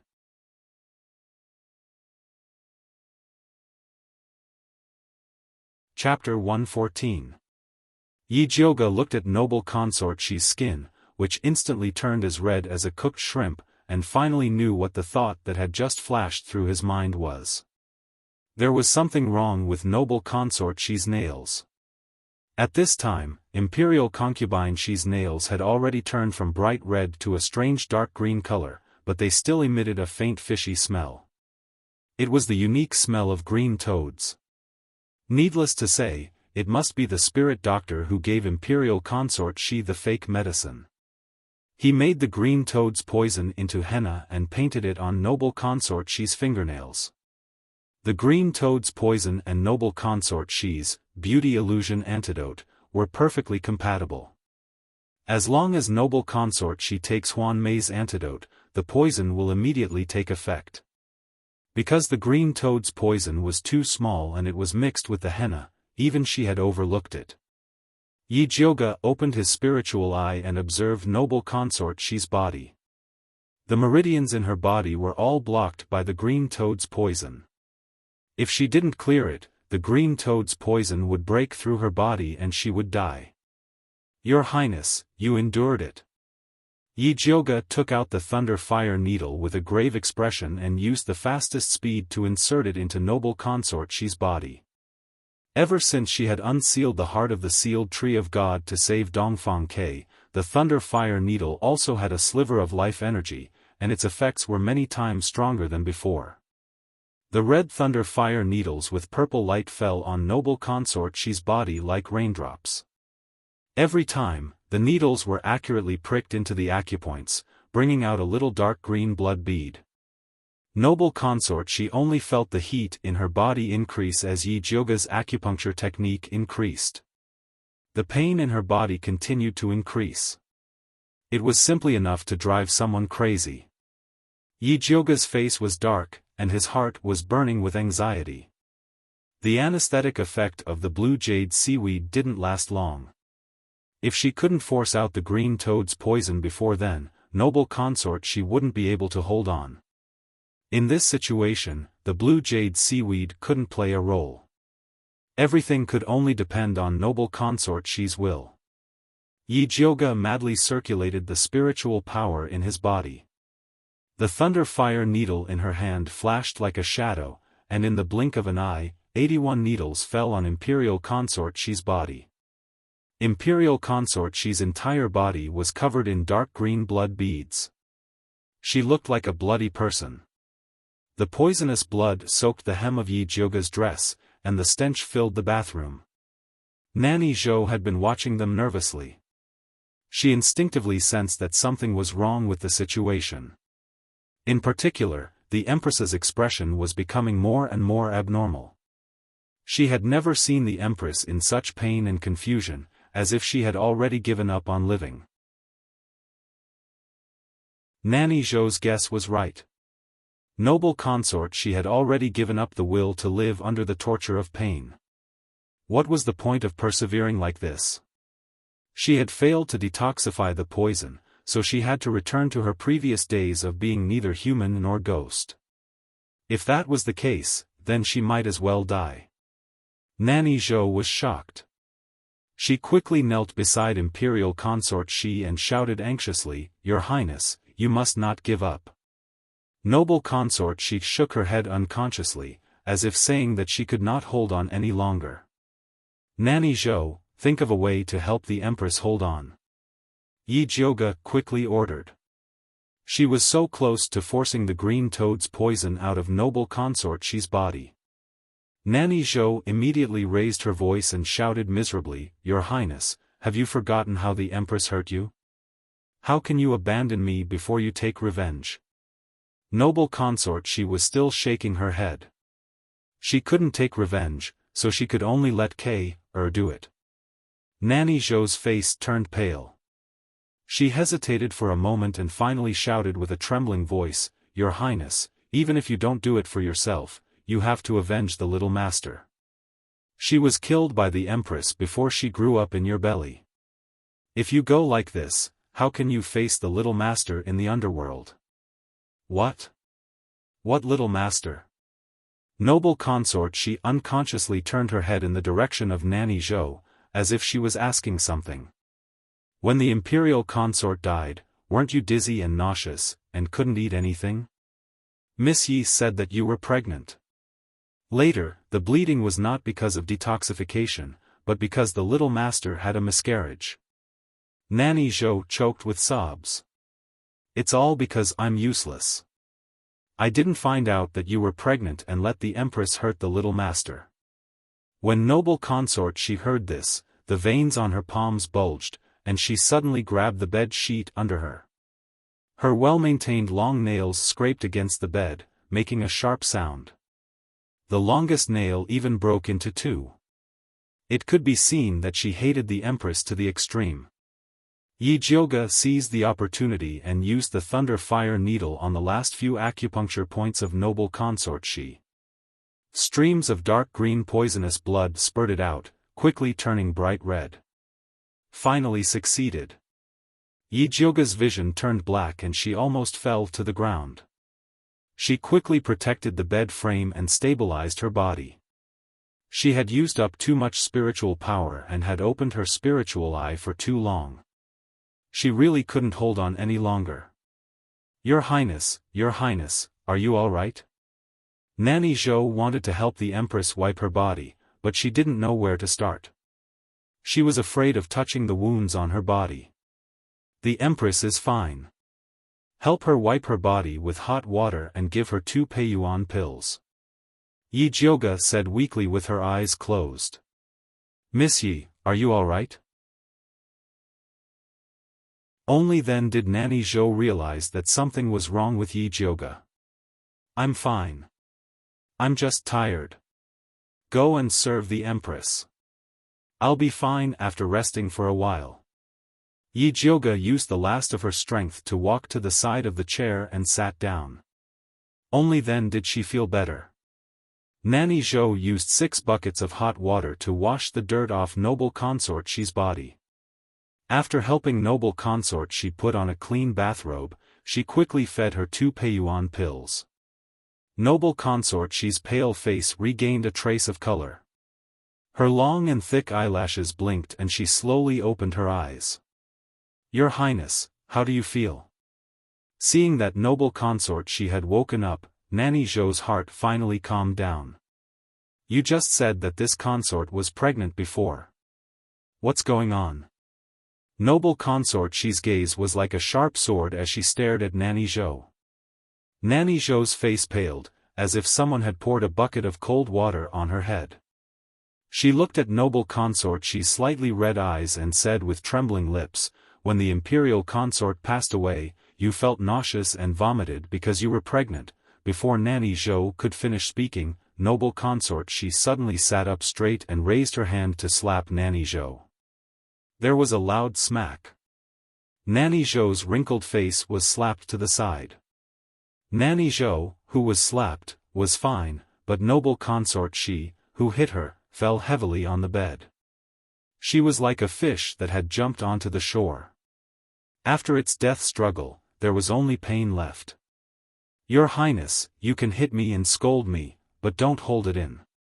Nanny Zhou knelt beside noble consort Xi's bed and cried.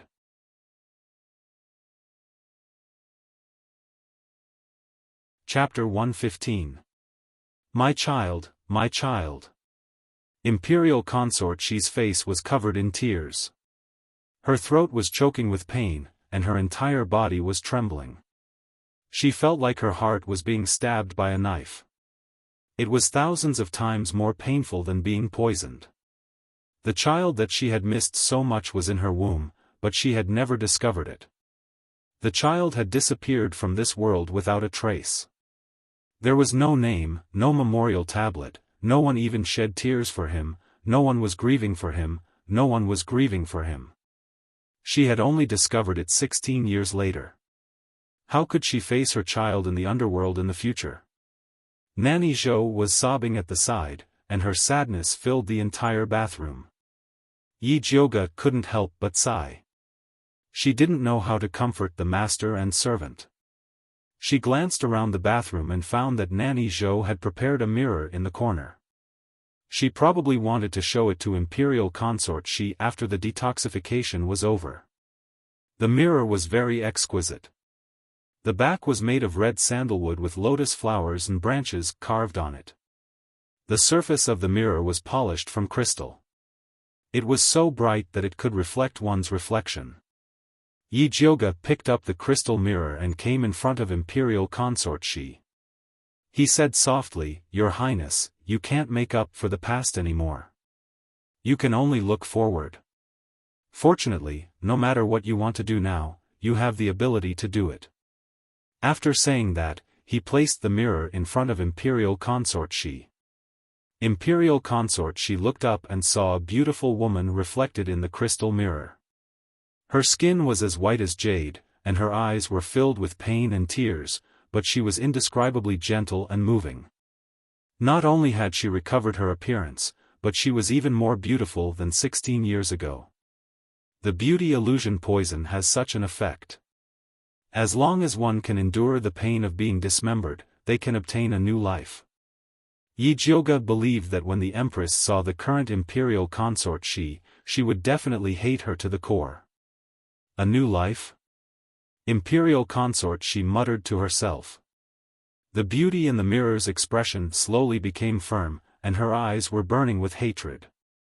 Her beautiful face was covered with a resentful expression, like a scorpion with a poisonous needle, ready to devour people at any time. Yi Jiuge was shocked. He was really afraid that Imperial Consort Xi wouldn't be able to suppress her emotions and enter the palace to fight with the Empress. However, Imperial Consort Xi quickly recovered her normal expression. Her full lips were red like a pill, and she smiled beautifully. Dongfang Yan, Shui Mingzhu, I'm back. After saying that, he closed his eyes and fainted. Your Highness, what's wrong? Nanny Zhou hurriedly straightened her body and looked towards Yi Jiuge in panic. Eldest Miss, quickly take a look at her ladyship. Yi Jiuge stepped forward to take her pulse. Seeing that she was only unconscious due to exhaustion, he said, Nyang Nyang is fine. She will be fine after a nap. Nanny Zhou breathed a sigh of relief. Her body went limp and she sat on the ground. Nanny, stop kneeling. Yi Jiuge helped Nanny Zhou up and advised, Nyang Nyang still needs you to serve her. If you fall, she will have no one to rely on. Eldest Miss is right. Nanny Zhou wiped her eyes and took a deep breath. She hid all the sadness, pain, and exhaustion in her heart. If it wasn't for the fact that she had been cultivating all these years and her body was still considered strong, she probably wouldn't have been able to withstand the emotional ups and downs. Nanny, send noble consort Xi back to rest first. I'll go out and tell His Highness, the Prince of Dongling, lest he worries, said Yi Jiuge. Noble consort Xi's poison had been completely expelled. The next step was to quietly recuperate. Okay, eldest miss, there is hot water and new clothes over there. You should also change your clothes. Nanny Zhou looked at Yi Jiuge, who was covered in blood. Yi Jiuge's figure was about the same as noble consort Xi's, so he should be able to wear her clothes. Okay, I'll change later. Only then did Yi Jiuge discover that his body was covered in the smell of noble consort Xi's poison. Then this old servant will leave first. Nanny Zhou used a blanket to wrap noble consort Xi up and carried her back to the room. Yi Jiuge simply wiped his body, picked a lotus blue dress, and put it on. Then, he walked out of the courtyard. Dongfang Ke and Bai Songling were waiting outside the courtyard. Seeing Yi Jiuge come out with a change of clothes and a face full of exhaustion, Dongfang Ke immediately asked worriedly, "Did something happen?" Something went wrong when I was detoxifying the poison. I almost failed at the last moment. It's all my fault for not checking clearly before. Yi Jiuge told him about the green toad's poison. These days, she had placed all her attention on noble consort Xi's injuries and the poison of beauty illusion. She had indeed been negligent. The Empress is vicious and meticulous, and the poison she uses is very strange. It's normal that you didn't discover it. Dongfang Ke wasn't comforting Yi Jiuge. He had been poisoned by the Empress before, so he understood her methods very well. Often, after you thought you had detoxified the poison in your body, you would discover that another poison had just started. That's right. Miss Yi, it's a good thing that you came to detoxify Her Highness. If it was someone else, they probably wouldn't even have the chance to save her. Although Yi Jiuge didn't explain the detoxification process, Bai Songling could tell from her pale face and tired figure that the detoxification process was very dangerous. Just now, in order to let Her Highness persevere, I told her about her miscarriage. I'm afraid that her mood will be very bad during this period of time. You guys have to pay more attention. Yi Jiuge instructed. Although the poison in noble consort Xi's body had been detoxified, it was still very important to take care of her. If she didn't take care of it well, there might be some side effects. Don't worry, I'll take good care of Her Highness. Dongfang Ke treated noble consort Xi as his own family, so he would naturally take good care of her. Alright, I'll go back first. If anything happens to noble consort Xi, you guys can come and inform me. Yi Jiuge was so tired that it was hard for her to even speak. She just wanted to return to Purple Forest Park and have a good sleep. Songling, send Miss Yi back. Dongfang Ke instructed Bai Songling. Yes. Bai Songling brought Yi Jiuge out of the Dongling Prince's palace and personally sent her back to the back door of the Yi residence. Only then did Yi Jiuge enter through the back door. As soon as she entered the room, she fell asleep and only woke up at noon. Mother Qing came in a few times to take a look. Seeing that Yi Jiuge was sleeping soundly, she couldn't bear to wake her up. She could only order Pearl to guard the door and immediately call her if Miss woke up. After Yi Jiuge woke up, Mother Qing didn't ask anything and immediately prepared a table full of good dishes to serve her. Yi Jiuge had just eaten halfway when Pearl walked in from outside with a black invitation in her hand. She said, "Miss, this is an invitation that Lord Wan's residence just sent over." Yi Jiuge put down her bowl and chopsticks, took the invitation and looked at it. It was Bai Songling's handwriting, telling her to go to Yuwu Tea House in the afternoon. Could it be that something happened to noble consort Xi? Yi Jiuge didn't have the mood to eat anymore, so she changed her clothes and prepared to go out.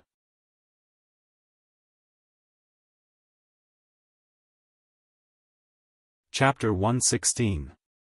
Eldest Miss, no matter how important this date is, you can't ignore your health. Mother Qing couldn't help but say.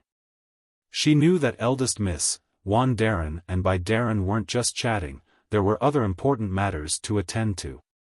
But no matter how important those matters were, they couldn't leave early and return late like this. It's fine, I'm in good health. Yi Jiuge said. She just missed 2 meals, she wouldn't starve to death. You're not a pill refiner from the Ministry of Justice, why do they come to you for everything? Mother Qing muttered with dissatisfaction. Every time eldest miss came back from Wu tea house, she would either go out to pick herbs or refine pills in the pill refining room. No matter how stupid she was, she knew that Wan Xiang and Bai Songling came to find eldest miss for pills. Originally, she thought that the two of them were good son-in-laws, but now it seemed that they weren't anything good. Helping them is also helping me. Alright, don't worry about it so much. Yi Jiuge changed his clothes and went out alone in the carriage. Bai Songling was already waiting in the room of Wu tea house. When she saw Yi Jiuge, she said apologetically, "Eldest miss, sorry for troubling you. Brother Bai is too polite, did something happen to Imperial Consort Shi?" Yi Jiuge asked. Bai Songling sighed heavily and said, "Her Highness said that she wants to return to the palace now." Now? Yi Jiuge was shocked. Imperial Consort She had just finished detoxifying last night and didn't even have the strength to speak. What did she want to do now? Yes, His Highness persuaded her for a long time, but she still insisted on returning to the palace immediately. His Highness really had no choice but to come to you for help. In fact, Imperial Consort She had already been making a fuss this morning. They dragged it out until now to find Yi Jiuge because they were worried that it would affect her rest. Alright, I'll go with you now. Yi Jiuge knew that the matter of the child must have stimulated Imperial Consort Shi. Right now, Imperial Consort Shi was eager for revenge and couldn't wait a second longer. It was just that with her current body, it would be extremely dangerous for her to enter the tiger's den. Yi Jiuge rushed to the prince's residence. Before he could take off his cloak, he was hurriedly pulled into the courtyard by Nurse Zhou. "Eldest miss, please go and persuade her ladyship. His Highness can't hold them back any longer." Yi Jiuge quickly walked towards the courtyard and saw Dongfang Ke blocking the entrance from afar. Noble consort She stood in front of Dongfang Quebec. Her hair was combed into an auspicious cloud bun, and she wore a golden phoenix hairpin inlaid with jewels. She was dressed in a black gold embroidered robe with phoenix patterns, and she wore red phoenix wing satin shoes. She was dressed like an imperial consort, which was enough to show how determined she was to return to the palace. Although she had applied rouge on her face, it was unable to conceal her pale complexion. Her straight back was also trembling slightly. Her voice was as cold as ice as she said to Dongfang Ke, "Move aside, don't make this consort repeat myself. Your Highness, I can't let you go back and die like this." Dongfang Ke shook his head. He had been persuading her for a long time, saying all the good and bad things, but noble consort She just wouldn't listen. He could only block her at the door. "You don't need to worry about my life or death."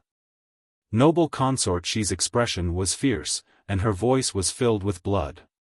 "You can stop me now, but you can't stop me forever. If this consort is determined to go out, it's useless no matter how you try to stop me." The Dongling princely residence wasn't completely united. If she was forced into a corner, all she had to do was shout and a spy would immediately send the news into the palace. At that time, even if Dongfang Ke wanted to stop her, it would be useless. Dongfang Ke also knew this, so he didn't dare to be too forceful. He only persuaded, "Your Highness, even if you want to leave, you have to let young Miss Yi treat you first. There's no need. This consort will remember Jiuge's kindness to this consort. If there's a chance in the future, I'll naturally repay it." Noble consort She didn't want to see Yi Jiuge. As long as she saw Yi Jiuge, she would remember the pain of losing her child. This pain deeply tormented her, and she couldn't rest for even a moment. Right now, she just wanted to immediately return to the palace and let her enemies have a taste of this feeling. Thinking of this, noble consort She no longer hesitated. She lifted her foot and walked towards the door. She made up her mind that if Dongfang Ke still dared to stop her, then he couldn't blame her for being ruthless. Your Highness. Seeing this, Yi Jioge hurriedly walked into the courtyard. Young Miss Yi, you've finally come. Dongfang Ke couldn't help but let out a sigh of relief. Jioge. Noble consort, she looked at Yi Jioge and said resolutely, you don't need to persuade me. No matter what you say, I'm going back to the palace. Your Highness, I'm not here to persuade you. Yi Jioge had already thought of an excuse on the way here. He knew that noble consort she had already made up her mind, so it was useless to say anything now. It's fine if you want to return to the palace, but the inner palace isn't like the princely residences. If the Empress poisons you again, even if I have 3 heads and 6 arms, I won't be able to rush into the inner palace to save you. So, please wait a few days. I'll think of a way to get something that can identify poison for you to bring into the palace. What do you think? That's right, Your Highness, we're going back to take revenge. We can't fall for that evil woman's tricks before we even get our revenge. Nanny Zhou also tried to persuade. She had followed the Empress for so many years and knew her personality very well. If she tried to persuade her to rest and recuperate, she definitely wouldn't listen because she had already disregarded her own life and death. But if it was under the banner of revenge, the Empress might still listen to it. Noble consort, she hesitated for a moment and said to Yi Jioge, after you think of a way, you can tell me after you enter the palace. Your Highness, do you think I can still stay at home and think of a way if you return to the palace like this? Yi Jioge said helplessly. She could already imagine the scene of noble consort she being poisoned by the Empress as soon as she returned to the palace. Your Highness, sharpening the knife doesn't delay the work of cutting firewood. The arrangements in the palace aren't complete yet. It's not the best time for you to return. Dongfang Ke tried to persuade her. Noble consort, she didn't say anything. It seemed that she hadn't completely given up.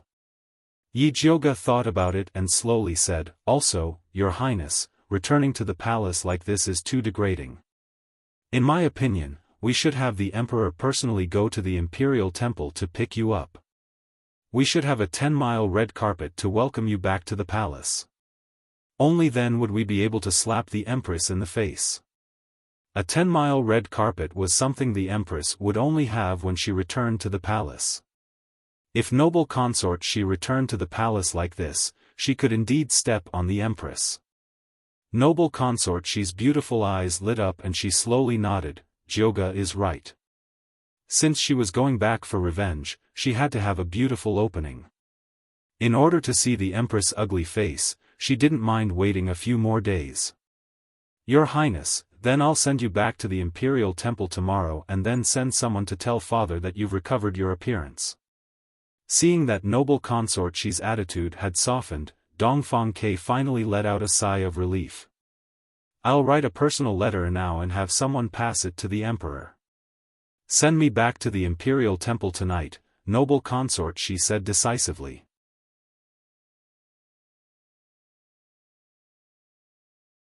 Chapter 117. All right. Dongfang Ke nodded. As long as noble consort she didn't immediately return to the palace, everything else could be discussed. Your Highness, since we're going back to the Imperial Temple, why don't we let First Miss take your pulse again? Nanny Zhou took the opportunity to say. Sorry for troubling Jioge. Noble consort, she looked at Yi Jioge apologetically. She wasn't purposely tormenting him. It was just that she couldn't suppress the hatred in her heart and couldn't care less about anything else in her impulsive state. Your Highness is too polite. Yi Jioge accompanied noble consort she back to the inner chamber and began to feel her pulse. Noble consort she's pulse was weak, and her internal organs had not been adjusted yet. She still needed to rest quietly. Her ladyship didn't sleep well last night, Nanny Zhou said in a low voice. Last night, noble consort, she woke up in the middle of the night. As she cried, she recalled the symptoms of pregnancy at that time and scolded herself for being careless. After crying, she began to dress up and said that she wanted to return to the palace. It could be said that she did not sleep for the whole night. "Your Highness, don't worry and take care of yourself." Yi Jioge looked at noble consort Shi and said. If he continued like this, his body wouldn't be able to take it. "Jioge, don't listen to Nanny Zhou's nonsense. I know my body, there's nothing wrong with it." Noble consort Shi stopped. She had endured so much suffering in the past, so a night without sleep was nothing to her. "No matter what, I need to recuperate first." Yi Jioge knew that it was impossible for noble consort Shi to rest quietly. She picked up the pen and wrote a prescription for noble consort Shi to rest and then said seriously, "Your Highness, don't blame me for speaking harshly. Food and sex are human nature. When you go back to the palace, you have to rely on this face to win over the emperor.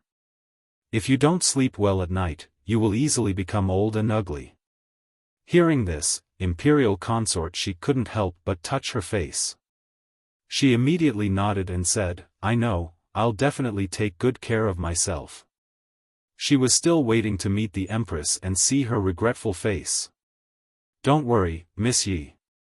I will make sure her ladyship takes it on time." Nanny Zhou took the prescription and decided to make it for her ladyship as soon as she returned to the imperial temple tonight. Noble consort She still had to rush back to the imperial temple, so Yi Jioge didn't say anything else and quickly took his leave. She left the courtyard and seeing that Dongfang Ke was still waiting outside, she gave him a look. Dongfang Ke tactfully brought her to the study and asked, "How does eldest Miss Yi plan to help the Empress test for poison? If it's not too troublesome, can you help me get one as well?" In reality, Dongfang Ke was very wary of the Empress' strange poisons that did not have strong layers. If there was a way to prevent it, it would be for the best. "I need to go back and think about it." Yi Jioge had only thought of it perfunctorily to appease noble consort Shi. He still didn't know what to do. She had never come into contact with refining weapons before, so she had to ask Zi Shang when she returned. "Eldest Miss, if there's anything you need, please let me know." Dongfang Ke said sincerely. Yi Jioge saved noble consort Shi, so he really wanted to pay Yi Jioge's consultation fee. But giving him silver was too tacky, and giving him other things was worrying that Yi Jioge wouldn't like it. "I really need a spirit fruit called the Sacred Origin Fruit right now. I wonder if your Highness can help me get it." Yi Jioge wanted that Sacred Origin Fruit for Zi Shang. "Miss Yi, please wait a moment. I'll check if there are any in the storeroom." Dongfang Ke called old He over. After carefully checking the storeroom's booklet, there really was the Sacred Origin Fruit that Yi Jioge wanted. "Many thanks." Yi Jioge received the Sacred Origin Fruit and returned to Purple Forest Park. Then, he started to call Zi Shang. After Zi Shang appeared, he circled around Yi Jioge as usual. He rested his chin on her head and asked lazily, "What's the matter?" Yi Jioge was already numb from being hugged by him. She didn't move and asked, "Do you have a way to make a spirit tool for noble consort Shi to identify the Empress poison? What are the benefits?" Zi Shang asked. "Don't ask for benefits so easily. Talking about money hurts feelings. Do you understand?" Yi Jioge rolled her eyes. This sovereign only knows how to talk about feelings hurts money. Zi Shang bit Yi Jioge's small face. The little girl was still too naive to think of using psychological methods on him. "Benefits, take it." Yi Jioge wiped her face in disgust and took out a box of Sacred Origin Fruit. This Sacred Origin Fruit was obtained by Dongfang Ke and the Bai clan from the demonic beast battlefield. He didn't know what use it had, so he kept it in the storeroom. Zi Shang lowered his head and saw that there were a total of 5 thumb-sized Sacred Origin Fruits in the wooden box in Yi Jioge's hands. Although they weren't as old as the fat black mouses, they were still rare. However, the rarest thing was Yi Jioge's sincerity. She had only eaten it once, but she remembered that it was good for him. Yi Jiuge saw that Zishang didn't make a move and thought that he didn't need the sacred origin fruit anymore. She was a little disappointed and asked, "Other than the sacred origin fruit, is there anything else that can recover your demonic power? Tell me, I'll help you look for it in the future." Instead of giving her body to Zishang every time, Yi Jiuge would rather work hard to help Zishang collect the things he needed. "No need, this sacred origin fruit is enough."